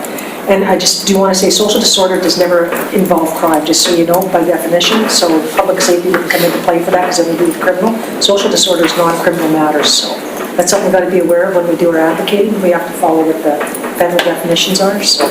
So for me, obviously I'm bringing public safety back tonight, but I really think that's a big issue for our community. We hear it constantly, the revolving doors of the justice system, and one of the reasons is there's not enough facilities. I hear from Brandon Lake they've got empty beds, but there's not enough crowns to deal with the number of people that are being charged. So I really think we need to go after Farnworth and Eby to increase that. And then my second point around that would be also to increase the dollars for restorative justice, because not all of these people belong in the criminal system. Restorative justice, in my opinion, is a really great tool, and I find it extremely successful.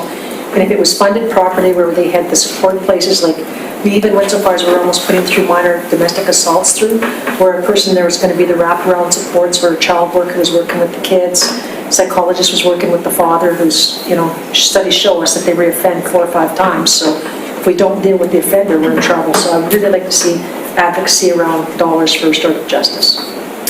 Again, I'm sure Superintendent Miller can provide the stats. Okay, thank you. Is there any questions for Councillor Armstrong? I've got a question. Just in terms of when I'm looking at the whole systemic issue where the pinch points are, often the legal system does come up, being able to move people through the system, and one, lack of facilities, delays in time of processing, or also a general sense that even if we process people in this way, it just is not going to make a difference. I'm just curious in terms of getting your information and data on these specific areas, where that's coming from. come from Superintendent Miller, because they can show you, or even the Crown system, how many charges were dismissed here because of the Jordan. It was also in the papers too, so we'll probably pull it from there. Like, I think there's over 100 and some cases here alone that didn't meet the criteria that they just squashed. And that's including the homicide too. So Crown system It'd be through the Crown system. would have... We'd have the stats on how many of charges were stayed because of the Jordan decision. And I'm pretty sure the police would have that as well, or their analysts would be able to get that for us. So this is one area that we haven't focused on as a pinch point, and if there is stats and numbers backing that up, it would be interesting to look at it because it is a systemic. Doing research on it, and many communities, I think it's like Williams Lake, Salmon Arm, Kelowna, they're all doing the same thing, advocating for more provincial crowns. Question? Thank you, if I may. I have a lot of questions about the concept of advocacy in general and how we're mobilizing it to get what we need for our city. And one of the questions I have is, when is it appropriate to advocate for public investment into a provincial system, like more Crown councillors, and when is it appropriate to advocate for our residents of our city? And do we coordinate those, or are we strategic around that, or do we just advocate for everything because we need everything? Just, if I can answer that? Yeah. For me, like, let's face it, we don't get the most emails we get on is crime, right? You talk to the Chamber of Commerce, they're getting emails constantly from people pulling undeniable because of the perceived crime issue downtown. We get an email from another tourist that I'm never coming back, my company's not coming back. So there's all this perceived issues, whether it's accurate or not, it's irrelevant because it's a perception. And one of those issues is a lot of these people that are there are the chronic kids keep doing they call them chronic offenders, right? They constantly are doing the same crimes. And it's not always necessarily the homelessness. A lot of times they're not homeless, they're couch surfers, or they do come from homes, but they're just thieves, right? And it's the revolving door, and they're having a huge impact on our citizens. Like when you talk to some guy where he can't get insurance for his house anymore because he's had 3 B&Es, or their bikes have been stolen 3 times because they can't afford the insurance because it's skyrocketed so much. Follow up on. So I see that's advocating for our citizens. Right, and I'm not disagreeing at all. I'm just kind of curious, so we have proven routes for that sort of advocacy. We go to AICC, we go to UBCM, but when it's time for us to advocate for our city alone, those aren't the typical avenues that we would follow. So I'd like to see us settle on what issues are we interested in advocating for, and what is the method that we're going to do that by. If it's ADICC and UBCM, great, it's already laid out. I'm interested in pushing a little bit differently than what we have the foundations for already in place. Yeah, just for process, in my mind, what I was thinking is that we could go around to each person and they can sort of say what they feel that we should be advocating for and why on this issue of homelessness, addictions, public safety. And then when that person's spoken, we can ask them a few questions to flesh out their idea and then go around. And then after that, we'll go and have a sort of a free-for-all discussion. Okay.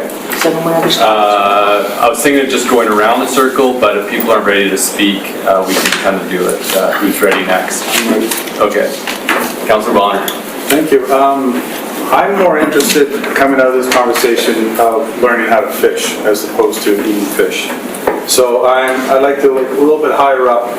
I'd like to come to a process where we identify an issue and council creates a position on that issue, and then we decide, is this something we need to advocate for? And if so, to whom and how? And then, to me, the most important part is, what do we do when the answer is pound sand? Because that has literally been happening to us on a regular basis. And I spent a lot of time reading through the UBCM resolutions, and we were told to pound sand more times than often not. And I'm a little bit upset about the whole thing, that we spent all of that time and all of that energy, and the province just said no, no, no, no, no. So, as part of this strategy, what do we do when the answer is no? So, and so, in all due respect to what you're thinking, I would like to get a little bit above that, so we decide, is this something we want to advocate for? But let's come up with policies of how do we, when something comes up and hits our desk, what do we do about it, and how do we move forward? That's what I'm looking for. Okay, thank you. Any questions for Councillor Bonner? They're not on that right now. Councillor Martman? Mine was, I just would like to see us continue our advocacy work on social disorder. That's all that's on my plate and thinking right now when it comes to advocacy. I'm not sure outside of the UBCM, AVICC, and us writing letters, and being able to meet with the ministers, what ability, maybe there is something else. But my big one that I would like to be advocating for in regards to social disorder is a therapeutic community being built right here in Nanaimo. We know statistically we have a high percentage of those that are suffering from mental illness or addictions or both, et cetera, and that's one piece that I would really like to see. Okay, questions for Councillor Martman? Councillor Armstrong? So that would take, and we would have to find a site that would, you're saying Yep. we would provide the site? Okay. Any more questions? All right. Councillor Turley and Councillor Hammond. Thank you, Chair. So when I was first thinking about this, I thought we were dealing with specific items that we wanted to advocate for. However, I'm going to use my example as a preface for how this particular issue is being now advocated for, that I think is in a positive way, and that's with regard to our health system and the need for a tertiary hospital, or at least expanded services in the hospital. Mary Ann got involved in it in a fairly significant way, which I'm not going to go into, but the end result of it is we met with our MLA, Sheila Malcolmson, and she indicated that she wasn't getting any input from the local citizens with regard to what was needed. In other words, it was going to the hospital foundation, it was going elsewhere, but it wasn't going to her, so that she could then take it to the minister involved. And she said, this is what I understand her to say, that we actually lost our placement in the order of who was going to get the next hospital thing to Kelowna, because they were far more aggressive and were far more squeaky wheel than we were. So what's happening now is we're urging everybody, we being some of the groups I belong to, some of the people that we communicate with on a regular basis, to write letters of examples of where a person has, for example, it's been 8 months for them to determine what their issue is, and by that time it had already spread to a significant amount. That's kind of the worst case scenario, and put it in writing and provide it to our MLA. The other thing is indicating where they have to go or have had to go for treatment. We've got examples of somebody who, for example, was given 6 months to live with the condition he had and was told that he wouldn't be able to get treatment for 8 months. Well, it's kind of redundant at that time. So he found a physician and had the wherewithal to provide funding for it down in Las Vegas, got treatment, he looks 100% now. It's letters like that kind of tug at a person's heart, at least they should, and provide input to the appropriate people involved. So I think it behooves the city to start asking through the channels that all of us have and staff have, for people to write down what their experiences have been, positive or negative, and provide them. And the advantage, particularly in the cancer treatment, Cancer Center in Victoria, all I can speak to is the chemo department, I don't know about radiation.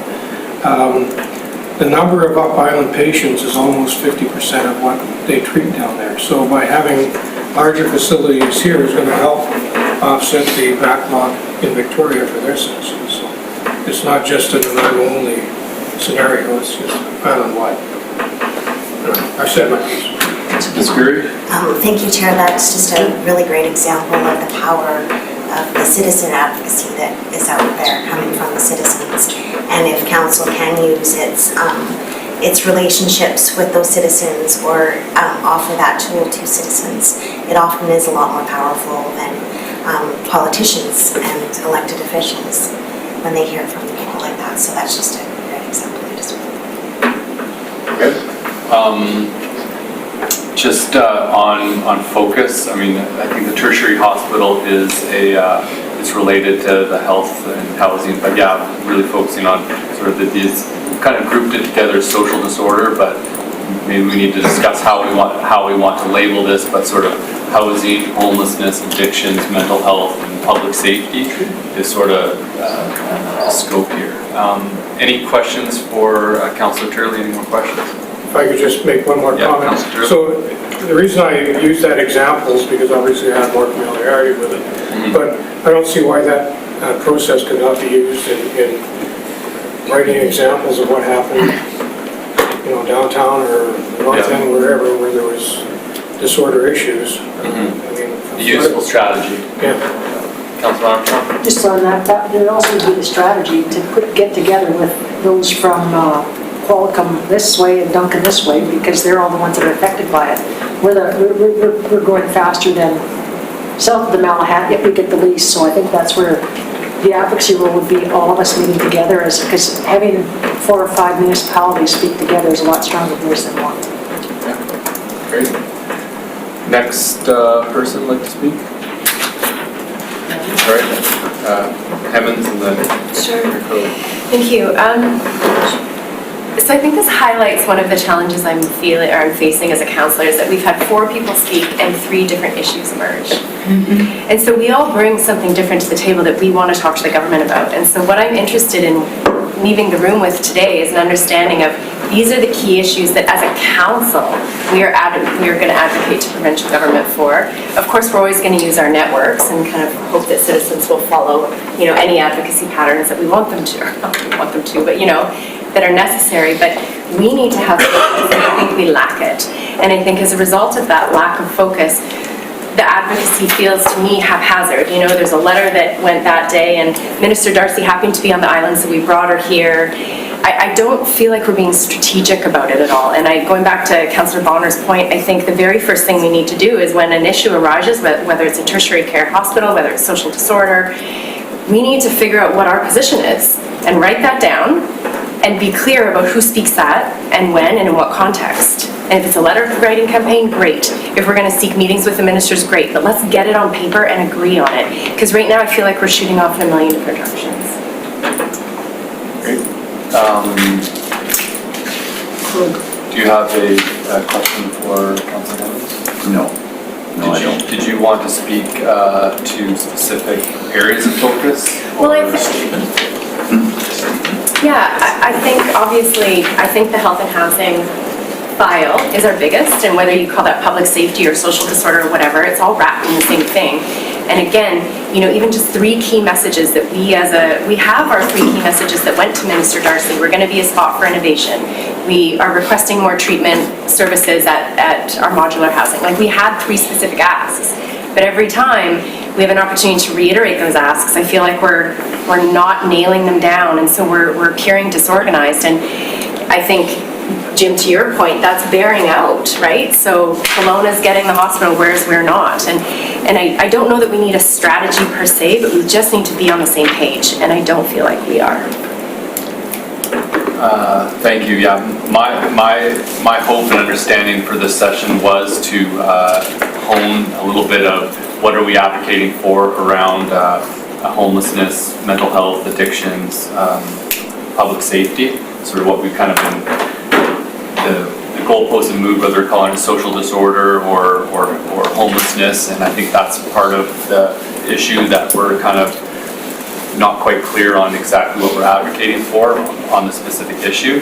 And so my hope is by this round that we can kind of express how we're looking at this issue of homelessness, addiction, mental health, public safety, and what are the key things that we should be advocating for, and then look to move forward on how we're going to flush out a strategy around that and key messaging. So, Ms. Curry? Thank you, Chair. Just to that, and I think that I agree, like, if you could all get on the same page, that would be very helpful for staff as well going forward. I mean that in a very nice way, but also with the strategy that's underway through the Health and Housing Task Force, until we know where those gaps are and where we're lacking, can we really know what we want to advocate for until that is done? I'm asking the question as being the novice in that game. If I could.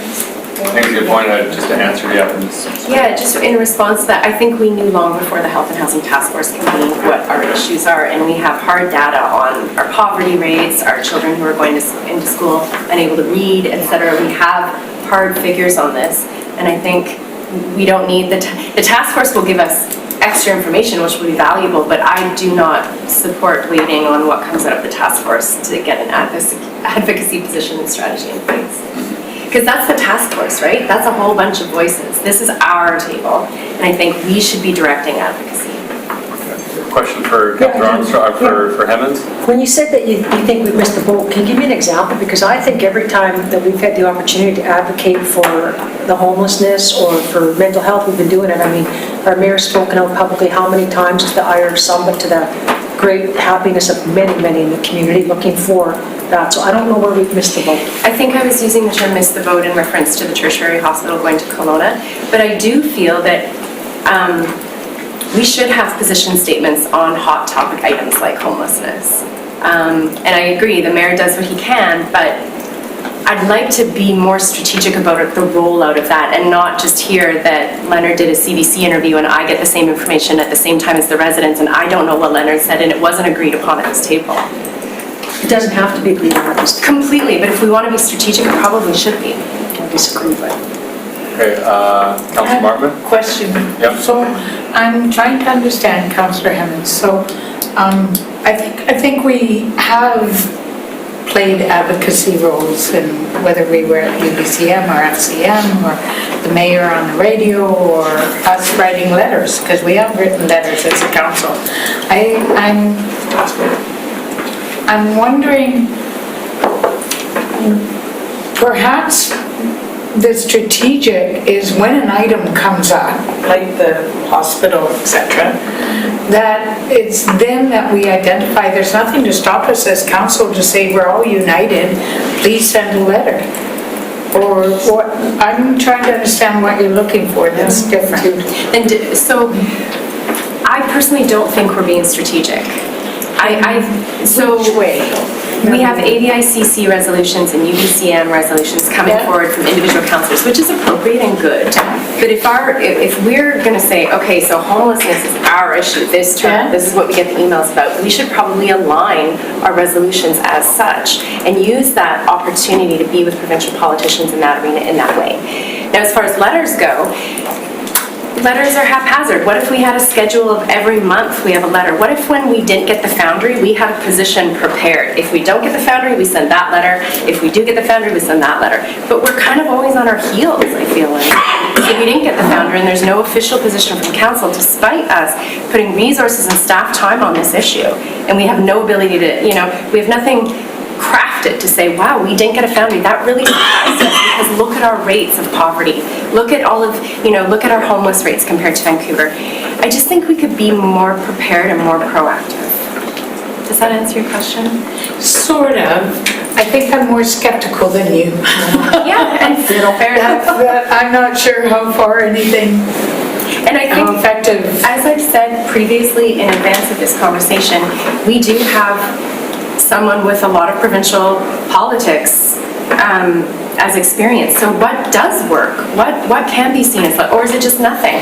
Is it just status, we just go on business as usual, say we'd really like a treatment center, but if we don't get one, we're just going to do more than that, but I'd just like to I feel like we're not coordinated. That's direction from council. I think we're the ones that need to be quicker to identify we need to action this. Councillor Brown, you had a question for Councillor Hemmons? Not a question. Okay.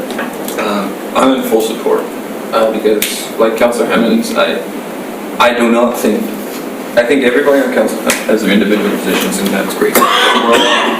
advocates in a certain regard. But in terms of advocacy work that we've done as a council, I think it's disappointing. I don't think it has lacked strategy to set out to achieve something. And even the conversation, ABICC isn't to advocate for a position for your city, it's to advocate for a change that impacts, or UBCM, change that impacts the entire province. What we're talking about is advocacy. What I truly think most of us would probably be talking about is we're talking about advocacy to remove 600 to 800 homeless folks that experience homelessness off our streets.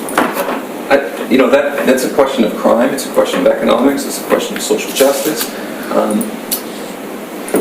And there's many different ministers, from health to the Attorney General, etc., that we're not doing that work. If that is an issue that we do truly care about, and I know we all do, I know we all do quite intimately after over a year, legitimately care about that issue for a whole variety of reasons, from the impact on businesses and neighborhoods to the very people that are experiencing homelessness. We're not doing that work I agree. We react to everything. And we've sent a few letters, and we've said, but we don't need a UBCM meeting when it's an hour and a half drive to the Minister's office in Victoria. In my opinion, let's ask for those meetings every month until we get damn services that we need. And if we don't, because right now we have no political leverage, because it's not a problem that we can solve, we don't have the resources, but we're not creating leverage either.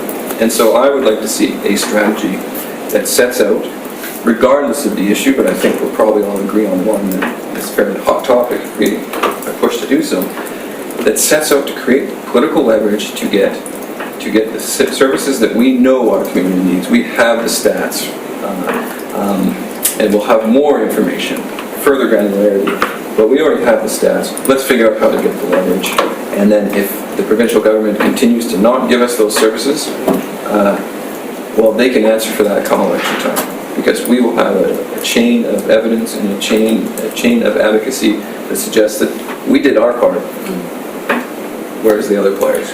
That's my thoughts on that. So you're looking, if I may, you're looking at like standing committees or actual going down to Victoria and actually having meetings with the ministers being able to arrange for those? I'm thinking of a whole entire strategy, from letter writing to statements in the press, which I think are good. They generate interest, but clear positions on things that are articulated in writing, that are articulated in meeting requests, and that continually respond to the context, right? I think the Foundry is just a good example. If we get it, thank you very much. This is what we also need. We didn't get it? Okay, why? Why not? What else is being provided? Any questions for Councilor Brown? Just thanks for saying.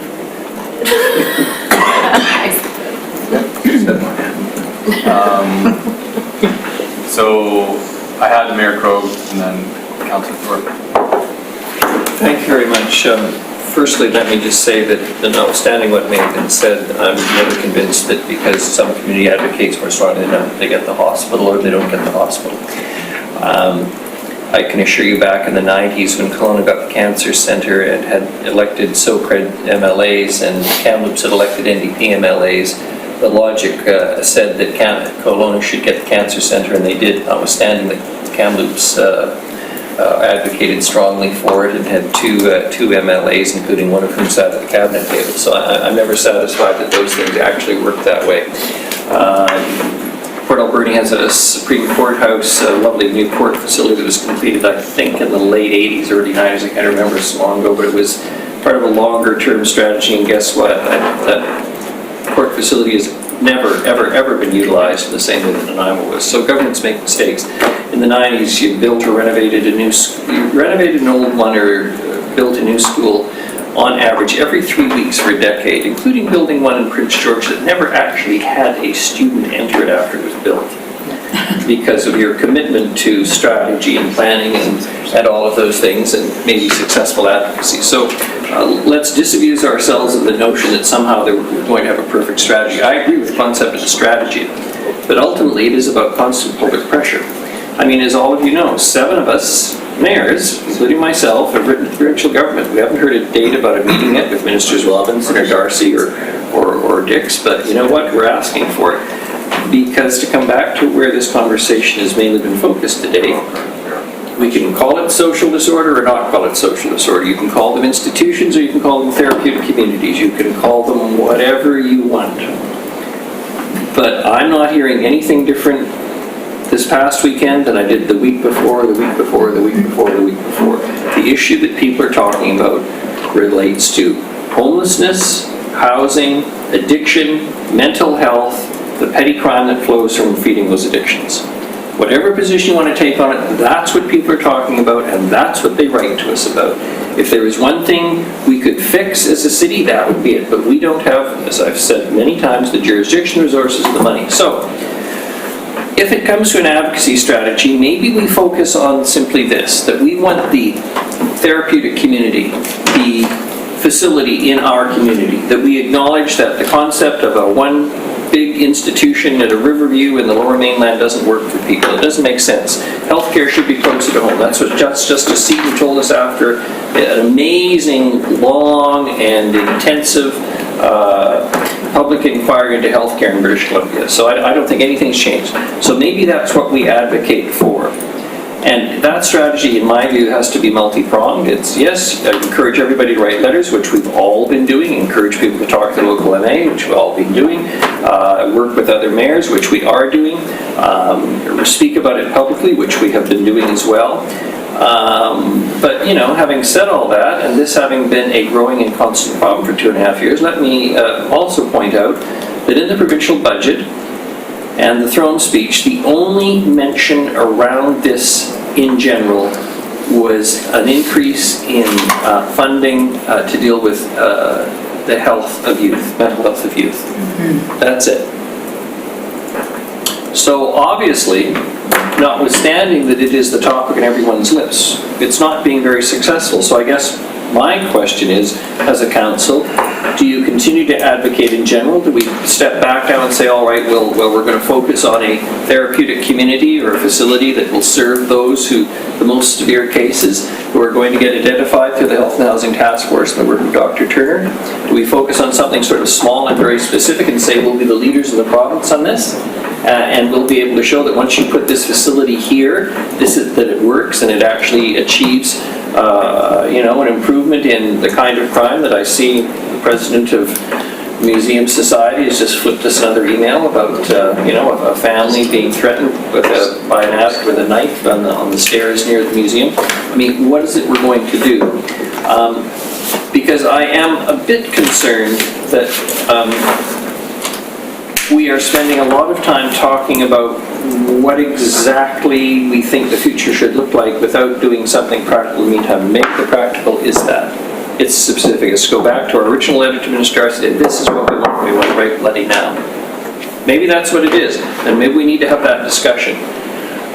But please do not diminish for a moment the efforts that have been made by this council collectively, or the efforts of our citizens in trying to draw attention to this issue. Because I doubt very much that Sheila Malcolmson walks down the streets of Nanaimo, or Michelle Stilwell, or Doug Routley and doesn't do the same thing.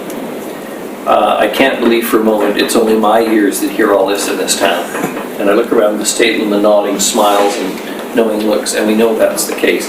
It is, with great respect to climate change, which I've said a million times, is the issue for our times for everyone on the planet. But back here home in Nanaimo, right today, whether or not we're going to see a 1.5 degree increase in average climate in the next 10 or 20 years isn't nearly as immediate for most folks as the fact they can't go see the military museum without getting threatened by some wacko with a knife, with great respect. Or they don't want to go downtown anymore because they're tired of trying to go to the library to return a book and be threatened by somebody who's clearly mentally ill, dropping their drawers in the middle of the place. That's what they're talking about. Anyways, pardon me for repeating. Questions from Mayor Cove? Yeah, I agree with a lot of what you said, but I think going back to what Aaron and Tyler said, I think where we could be is if we did have a site ready to go. I think that's something that could be done, so if all of a sudden we have the opportunity to take advantage of it, they announced 50 million, for the sake of argument, for a site for mental health. If we could have sites prepared, like for something like that, I think that would be helpful. Like, I think that's where something I think maybe we would be more prepared for, but I agree with you. It doesn't matter how much advocacy you do. It first of all depends on what your political party is elected at the time. That's a very huge issue. We're green with some NDP. So federally, we're screwed. Provincially. Let's be realistic, right? That's how politics work. Oh, or they might want to try and win you over. I know. But I think it's a really valid point that, I think we have done a lot more than people think we've done. We're never going to do enough.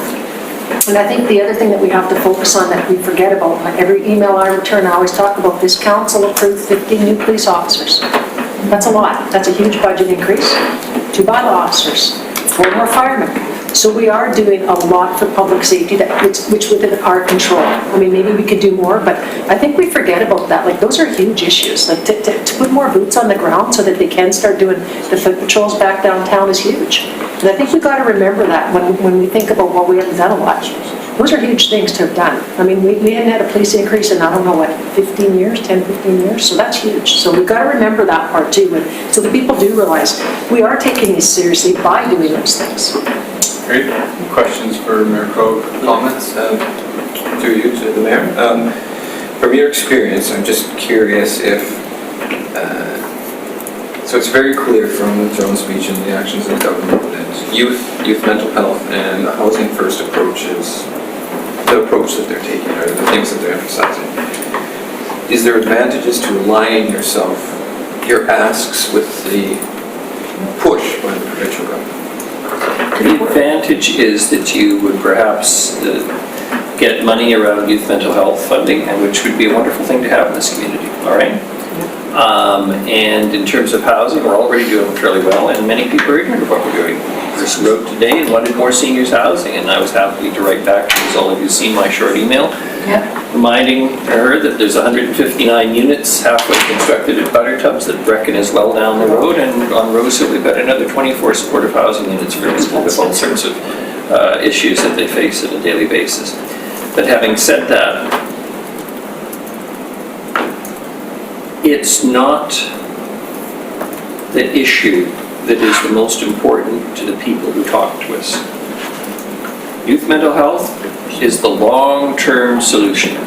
Do we make up our minds then we're going to sort of give up on dealing with the crisis in our streets, and it is, and we're going to advocate for all those mental health dollars for youth and be a model community for dealing with those issues, and 20 or 30 years down the road watch the statistics improve? Or are we going to deal with the immediate crises that we face in our streets? I mean, that's sort of my gut response to that. Follow up? Yep. And then, so that's why the other big push. So Councillor Bonner showed me, one of our letters around detox beds. We asked for that support, and in a UBCM response, the provincial government indicated that they don't really support detox beds. That it's not shown to be effective from the evidence that they have. So clearly they're going with a housing first approach, and I don't just mean to seniors, I mean low barrier and all that sort of thing. When I'm just wondering, is that a place that we can align ourselves that sort of touches on what they're after, but also hopefully starts to remove some of those, and we do have some work being done in that regard, but if we can even push that further, that's what I want to do. We take a good thing, do we push it further, knowing full well that that's where the provincial government's at as well? That's my question. I don't think there's a nice answer to the chair. As I said, with great respect, I think I've answered it. Anything would be helpful, but those things that the provincial government have identified as priorities, with great respect, are not the priorities of our citizens. That's not what they're talking to us about. I don't have 10 people a week writing and saying, I'm really concerned about youth mental health in our community, even though it is a serious issue and there's a significant lack of services, and you've got a school counselor who's passing maybe 400 kids on their roster. Now, how much help do you think they're going to be able to deliver to a 16-year-old child who's questioning their sexuality, or is being bullied at school, or has a parent with a severe mental health issue, or themselves is starting to feel severely depressed? How much help do you think they're going to get? So I appreciate it's important, But with respect, it's not what people are talking about. We have to make up our minds, I think, and I think you phrased it rather nicely, through the chair to Councillor Brown. Do you want to go with what the province has determined and accept that? And go to the table and say we're willing to play ball with you, or sup at your table on this basis? Or do you want to advocate for what people really want done now, which is around the serious cases that populate our streets, that use the most public resources now? We may disagree about solutions, the level of security around facilities, but we know who's filling up the courtroom, who's filling up the psych ward at the hospital, who's crowding the streets, who's trying to survive in places like Labio and Terminal now, often not getting the assistance they need, 2 hours a day, for heaven's sakes, at these places. I mean, I guess I don't know what the answer is. I think I know where I'd like things to go, and I think it's pretty obvious from what I've had to say. I think it's definitely that sort of juxtaposition of issues is a key one to further mine out and discuss here, because I think it's a key policy point. We've got Councillor Bonner, follow-up question or comment to Mayor Krogh, and then Hemmons, you had one? And Hemmons. Thank you. And to your point there, and a bit to Councillor Brown as well, is we could have the best advocacy strategy, and we could advocate for the things that you just mentioned, and we could go back to the voters and say, we did this, and we got zero. That's right. And when push comes to push, when push comes to shove, if you get zero, then you didn't do anything. Right? And we need to do something, right? So I can see where Councillor Brown's coming from. It says, let's do something at least we know is going to get a result. But we can bang our head up against the wall for the next 2.5 years and not get anything. But then it comes to the point where it's, okay, then what do we do? Right? Like that's where I'm coming from. This thing is, I've seen the advocacy. I've seen what we did for the last 2 years, right? And I saw the results, and it was big fat zero. And I don't know if I want to go through that again without saying to the province, if you don't give us what we're looking for here, we're going to do the following things, right? And it's probably not, and I'm not suggesting what those are yet, right? But I could block it, you ready? I just think that part of this strategy has to have okay, and if this doesn't happen, then this happens. I don't have a problem with threatening people like that. Follow-up comment or question to Mayor Krogh, and then we go to our next. I appreciate Councillor Thorpe's patience, and hopefully it wasn't confusing how it's described in the process. To Councillor Armstrong, the point about the police officers and firefighters, that is really good data to share with the provincial government. I agree with you. We should be splashing that everywhere. Look, we're using our money in the way that we are meant to do and supposed to do to support our community. What are you going to put into the pot on this? So those are figures that we should be sharing absolutely and talking about. And to Mayor Krogh's point about those individuals who need, for lack of a better term, institutionalized care, I think for me that highlights again that we don't have a coordinated advocacy, because my understanding is that's fewer than 5% of the homeless population. I would rather we advocate for the 95% of the homeless population and deal with maybe 680 people rather than 15 or 20. So even that, and I'm not saying we don't want to advocate for that, but that prioritizing what we're going to talk about and how we're going to talk about it is really important, I think, if we're going to be successful. And I think to Councillor Bonner's point, the government is restrained in the same way that we are with our budget. We can't have expectations, but we sure have to have a clear understanding amongst ourselves as how we're going to move forward. And I agree, if it's a no, this is what we do. If it's a yes, this is what we do. But it's not a we advocate better and we get more services. I don't believe that. Councillor Thorpe. As we continue around the table. No, it's a really interesting discussion, Chair. Thank you very much. I think we could all say we want to advocate for supportive housing, we want to advocate for better health care, we want to advocate for an improved justice system, we want to advocate for you name it. And we could probably reach some consensus on major topics, but I guess what I'm more interested is in the strategy. And I think it goes to what Councillor Hammond said earlier, and I tend to agree. We need to be more focused. And I guess I would like to see us, if we want to, identify one topic, bring it to this table, and have a GPC on how do we want to approach our advocacy on this topic? What do we want to do? How are we going to do it? Who's going to be the spokesman? What are we going to do if the answer is no? And so on. And have a concerted, focused effort. And I'd be really interested in the strategies. Because yes, we can be demanding meetings with ministers in Victoria every week, but is that really going to be effective, or will it have the opposite effect? And I look at citizens in our community who try to advocate for things to us, and what is the reaction that we sometimes end up with? It's just the opposite of what they would hope for. And I think if we were to advocate with a strategy that says, here's what we're doing, here's what we've tried to do, here's what we're willing to do, will you help us? What can you do to help us? Then that will be more effective than just complaining or demanding. And to Councillor Bonner's point, hate to sound like the mayor, but as my grandmother used to say, God answers all prayers. Sometimes the answer is no.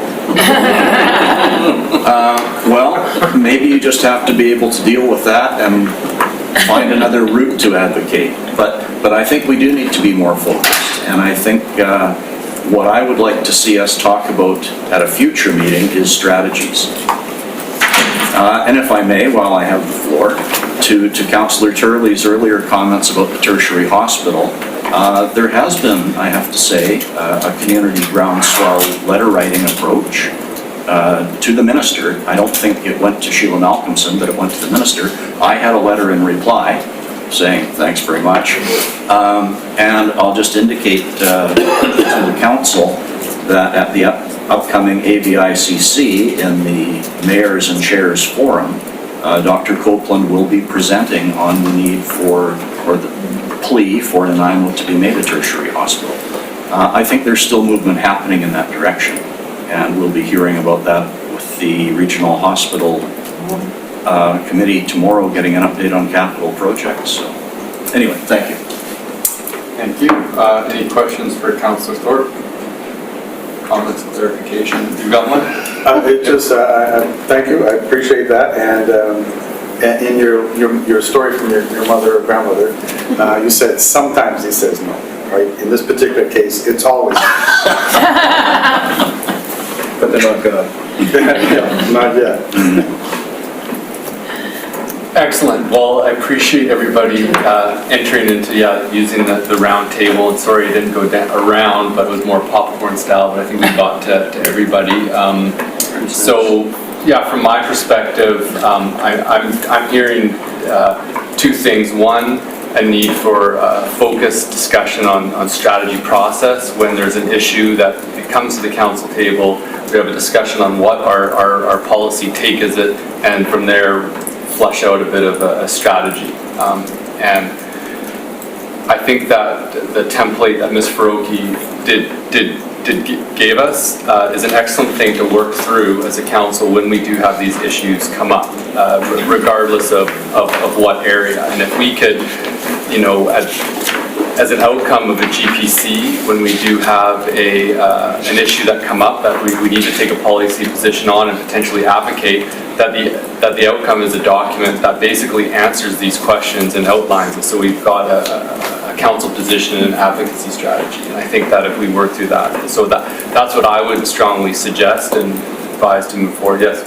Thank you, Chair. So is that maybe something that, once you're done this discussion, that we could come back with, like a blank form that then works on what's your topic, who's the spokesperson, what is the strategy for this topic, like have a template, and we come back, you pick your topic, and as a council you agree, okay, here's your advocacy topic, and here's the strategy, and it kind of answers all of those questions, and we could do that, bring that back, and have that one topic nailed down, and then move on to the next one as council sees it as beneficial to advocate for another topic and do a strategy for that type of thing.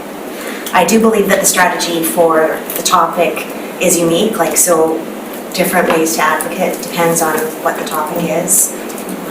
The best and most effective ways to advocate depend on the topic, so that's just one thing we could provide you a template like that. Excellent, and as a mode of topic to discuss, I think fleshing out that idea and what that strategy would look like would be something that I'd like to have, maybe even at this GPC now, have that discussion. So if we can park that sort of like talking about how when an issue comes up for policy and we need to take a position, how do we go about developing an advocacy strategy and what that looks like. So we'll park that.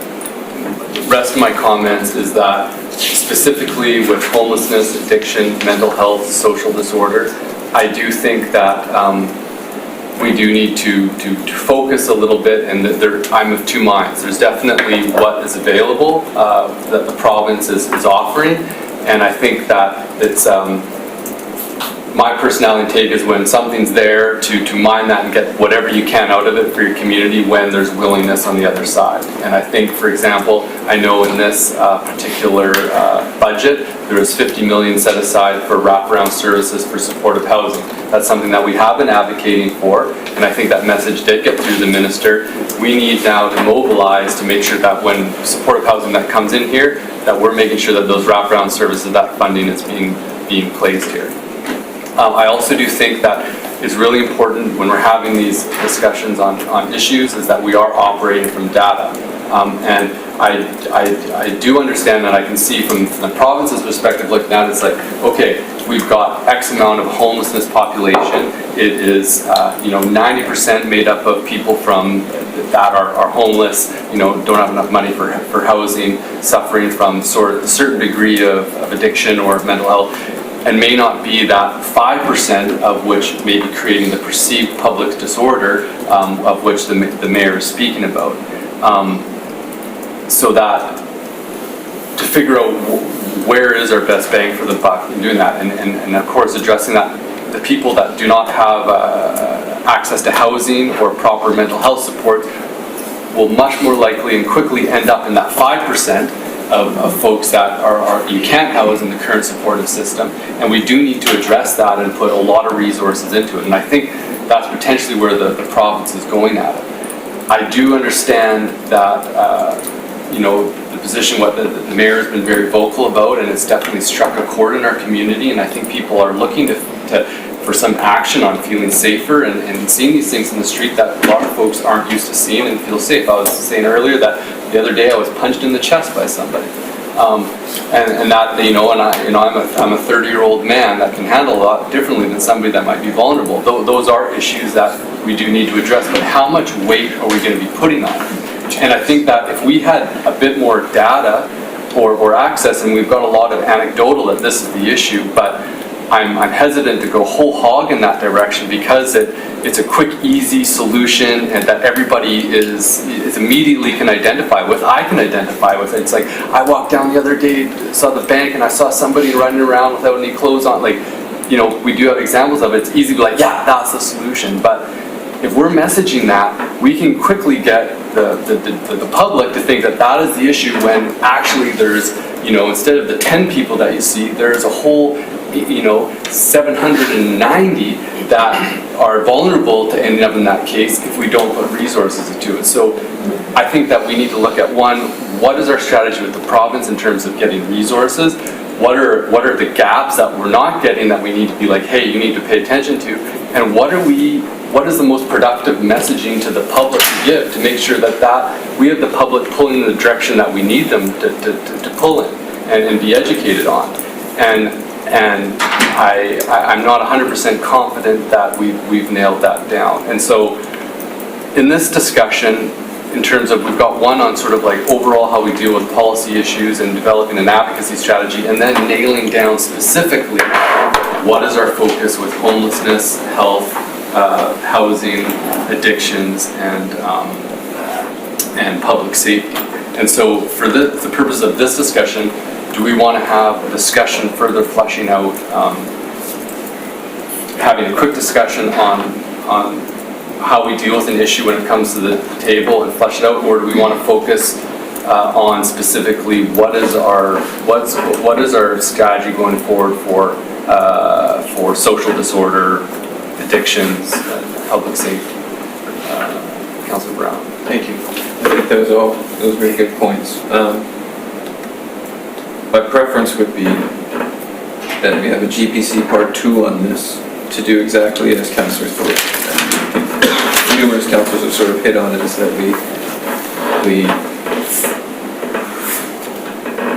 my preference would be in the last half an hour, we define, if we can, as a council, what we want to focus on. Then we come back for GPC Part 2 based on Ms. Geary's suggestion and Councillor Thorpe and some others to flush out exactly how we hope to achieve that end. And maybe, address some of those questions that Ms. Hiroki proposed, what does success look like, et cetera, et cetera. And for the remainder 30, that we talk about a potential topic for that session so we can all go away, think about it, digest it. We might not all agree, but at least now we're thinking on the same topic. And I have a follow-up if that's something that people are interested in. Okay, so just to summarize what you said, for the remainder half hour, focus on our process of discussion. I think the process would have some work from staff, work from council, time to think about it. But today we picked the topic. And then discuss the topic for the next half hour. We'll identify the topic. Oh, identify. We all go away, and we come back. Staff have a potential framework for us to work from. Obviously, we'd be given it time before the meeting. We've all had time to think about that particular topic, and then we can spend that GPC flushing out the strategy or whatever we want to call it. I think it's more of a framework to hopefully achieve success on that particular topic. Okay. Any questions or comments to? Well, I agree. I mean, the framework, as outlined by Ms. Curry there, is kind of what I was after. So knowing that that's coming, I'm quite prepared now to talk about the topic. I saw a lot of head nods. So I was thinking as you were speaking earlier that what the mayor has been advocating for has definitely gained a lot of traction. I do think it is an important element of the population that needs to be cared for. And that is something that's clearly not currently planned by the province, and it might be something that we push for. But I see no reason why it doesn't mean we can also be taking a sort of two-pronged approach to the same problem and advocating for that housing first approach that will get some of those folks off the street, that we know has $50 million of funding, we know is building off work that we're already doing, and so there's a higher chance of success on that front, while also advocating for something that the public is very interested in, we do know will help a certain segment of the population. And to me, they're tied together, and I don't see why we need to divorce them in sort of our advocacy work. Okay. That would be my preference for what we're doing, at least as a conversation starter. So just so that I'm clear, at a future GPC, there's going to be how we discuss, staff will come back, we'll have identified a topic a bit more, and staff will come back with a bit of a framework for us to work through in terms of fleshing out the messaging, fleshing out the strategy we would speak to, and for the remainder, we're just going to discuss this mental health addictions issue, and then that will be the topic that we'll be discussing to really fill out a strategy. If people agree that's the topic. Yeah, just to clarify, Chair, I think that Councillor Brown has narrowed down that really broad topic of mental health, addiction, homelessness. There was public safety, social disorder, and he's trying to just focus all of that down into the two-pronged approach that he was getting at, I think, or is it all of that? No, I think you summarized it well. It's trying to focus on a complex problem to something that maybe we can achieve in the next 2 years. Mm-hmm. So I would just have Councillor Armstrong and then all. I hear what you're saying. Like, for me, I've always wanted to advocate for housing for those that are homeless that don't have issues, because there's a lot of them there as well.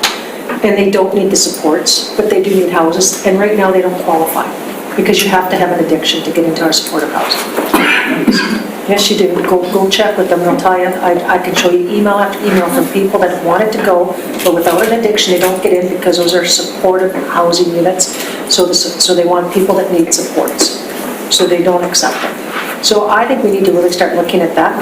We have 5 housing units right now for supportive housing units. We have 0 for those that want to get off drugs, 0.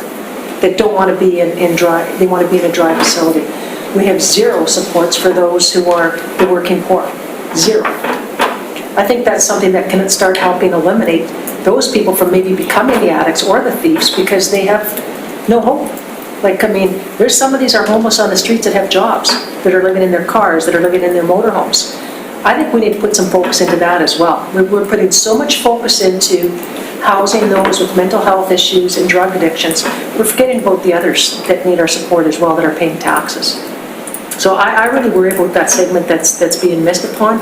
If you look at the studies coming out of San Francisco, Bales and them that are all now saying the housing first model is not working unless you have full supports, which means basically they're going 1 support worker for 2 people, we get 2 hours. Why don't we advocate to try and get more supports for the ones that are already in place? Or continue advocating to get full-time housing for the 2 temporary shelters. They were supposed to be gone by now, and they're not. Thank you. I just want to add, staff might be able to swing up the foot. Like, I think BC Housing is putting an incredible amount of units that are not low barrier, they're just folks that need housing right now. It's affordable housing. It's Like amazing amounts. It's not cheap housing. Municipal thing, I think, building on what Ms. Gurry said, we will be getting a concrete analysis from the systems mapping work that will show us not just all the resources coming into our community, but how effective they are. And so one of the things is there is options to look and ask for more funding, but there's also, through this analysis, look at the request to realign funding where it's more effective.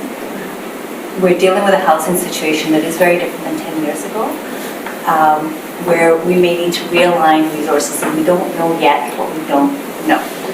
And so at the same time, I know that instinctively we know that we need more supports for mental health, substance use, youth, a whole range, but we don't really know what the whole landscape looks like. And so it's that balance between what you want to do immediately and what you want to do strategically once you have the outcome come June or July of the systems mapping work, and also the feedback. Council is going to be invited to the different design labs that are going on, where community who are involved in either experiencing the effects of addictions, mental health, and those who are service providers are brought together to come up with solutions. And that will also give council a sense of what the social license is and support behind, because it's a collective effort. So I just wanted to frame that.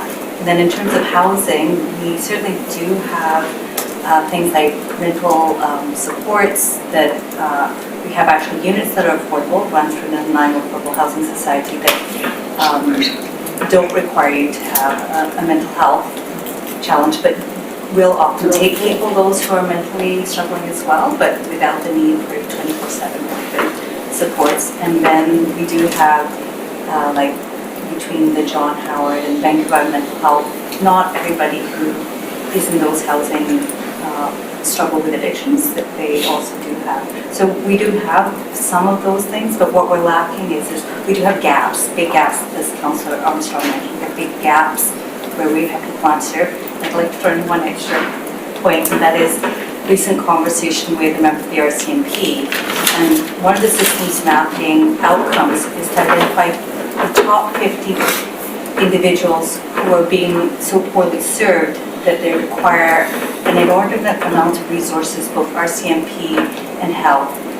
And I asked the RCMP member that I spoke to, if we were to be able to deal with some of your top people who are being underserved by other systems, what would that do to your resources to deal with everything else? And he said it would be huge, huge. And so there's that balance there that for our community, what they're experiencing is a minority of people who are so severely underserved that in a way, resolving that will go a long way towards addressing some of the community's concerns with social disorder as well as their own health and well-being. So I just wanted to throw that out there.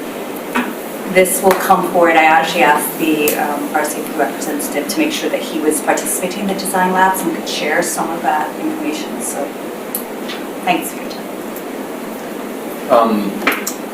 Just in terms of an outcome,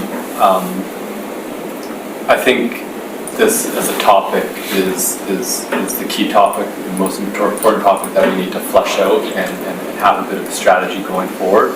And there's multiple veins on it. There's sort of like this one particular group of individuals that are taking up the most resources. There's sort of a longer approach where right now there's a lot of provincial support for. And then there's also Councillor Armstrong brought up, there's opportunity potentially in the justice arm of things as well.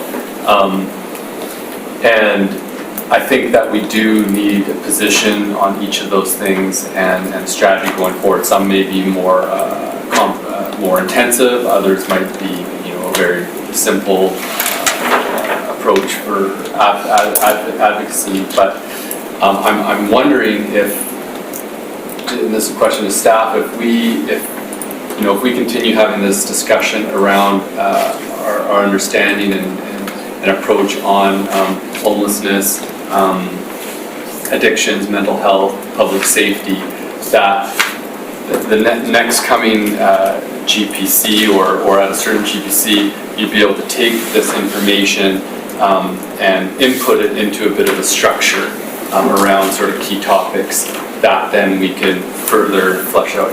Yeah, thank you, Chair. That was kind of where, based on what Councillor Thorpe was saying and the framework that we were talking about that you brought up, is just kind of those questions but left blank. So here's for this topic, what specifically do we want to advocate? What do we foresee as the outcome?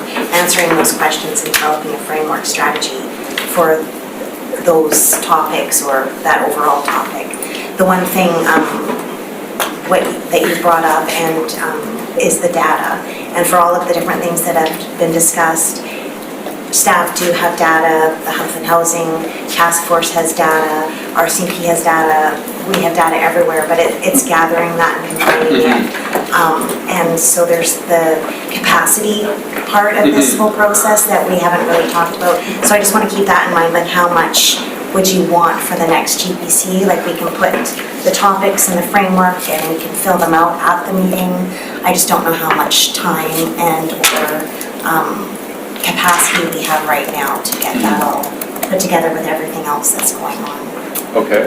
I've got a comment and then Councillor Thorpe and Mayor Crowe. I do see that there is, I think that even in the next 15 minutes, we can probably identify sort of key top theme areas that we may, and then each of those might be at a different stage. Like say with our approach with homelessness and addictions, we've got the health seeker. We're at a certain stage of how much data we have, where the province is at, and what's possibility. With the justice arm thing, we may have no data yet, or concrete data, and not farther along the pipe. And then what Mayor Crowe's been advocating, sort of like how to deal with the hardest to house and folks that are really struggling, and majority of resources are being put towards the strategy around that. What's the data and so forth, and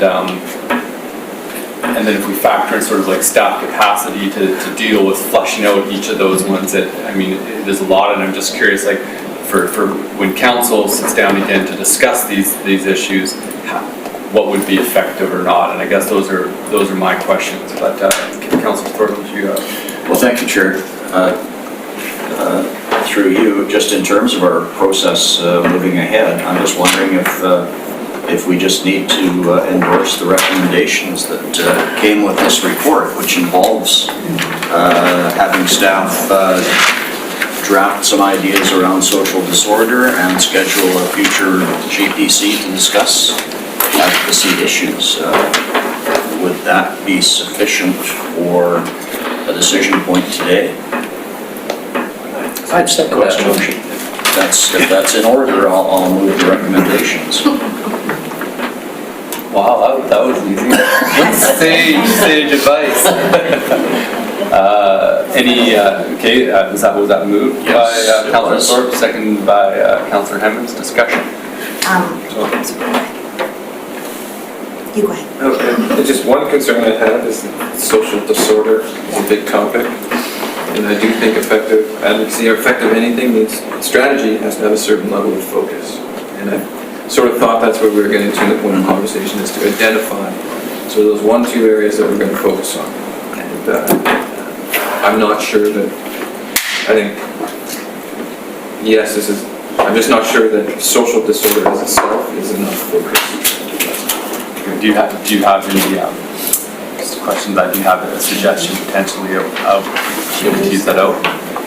Chair, I might just jump in now with what I was going to say. So thank you for the moving of that motion. I was just going to say that number 2, proceed with drafting a robust social disorder advocacy strategy as outlined in attachment A. I think based on the discussion today, that might look different than what's outlined in attachment A.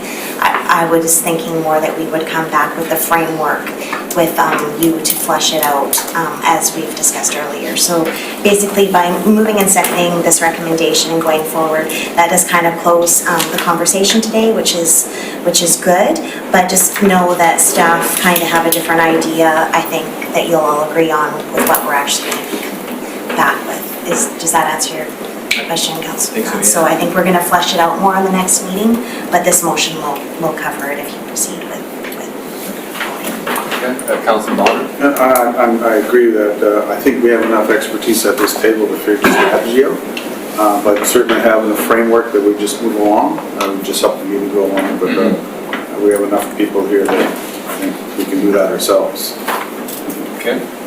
Any more comments? Mayor Cole? Just before we go too far down this road, before we run out of time, I want to come back to Councillor Turley's point around tertiary hospital. I think this is the most immediate topic in terms of conversation around the tertiary hospital. The tertiary hospital is being advocated for denouement because we are a major population center. It's not just our hospital, it's the regional hospital. And I don't think we have to lose sight of its importance nor our ability to advocate in conjunction with all of the municipalities north of the Malahat for that project, which is a long-term project designed to serve and ensure that, so if you live in Port Alberni, you don't have to go all the way to Victoria to get the treatment. If you live in Canberra River, you don't have to go all the way to Victoria or Vancouver for that matter. And so I just don't want us to leave it out there as if somehow it's not a diminished topic. It is still an important topic, but it is going to have to be done in conjunction with the AVICC and all municipal governments north of the Malahat. Slightly off topic, but forgive me, I didn't want the time to pass. The second one. Any more? Yeah, just my comments on that. I think, sort of what we've already discussed, being able to have, not just social disorder, but be able to maybe break that up a little bit would be great. And it sounds like that we're already on that page. So, without any other comments, all in favor? Motion carried.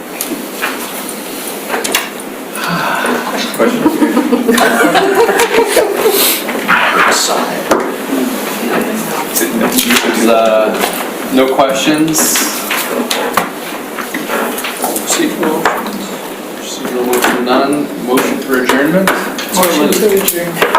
Moved by Councilor Martin, second by Mayor Crowe. All in favor? Motion EPC adjourned. Yes, I do. That will be very strong. Motion to adjourn. Should probably read it, but, oh, really?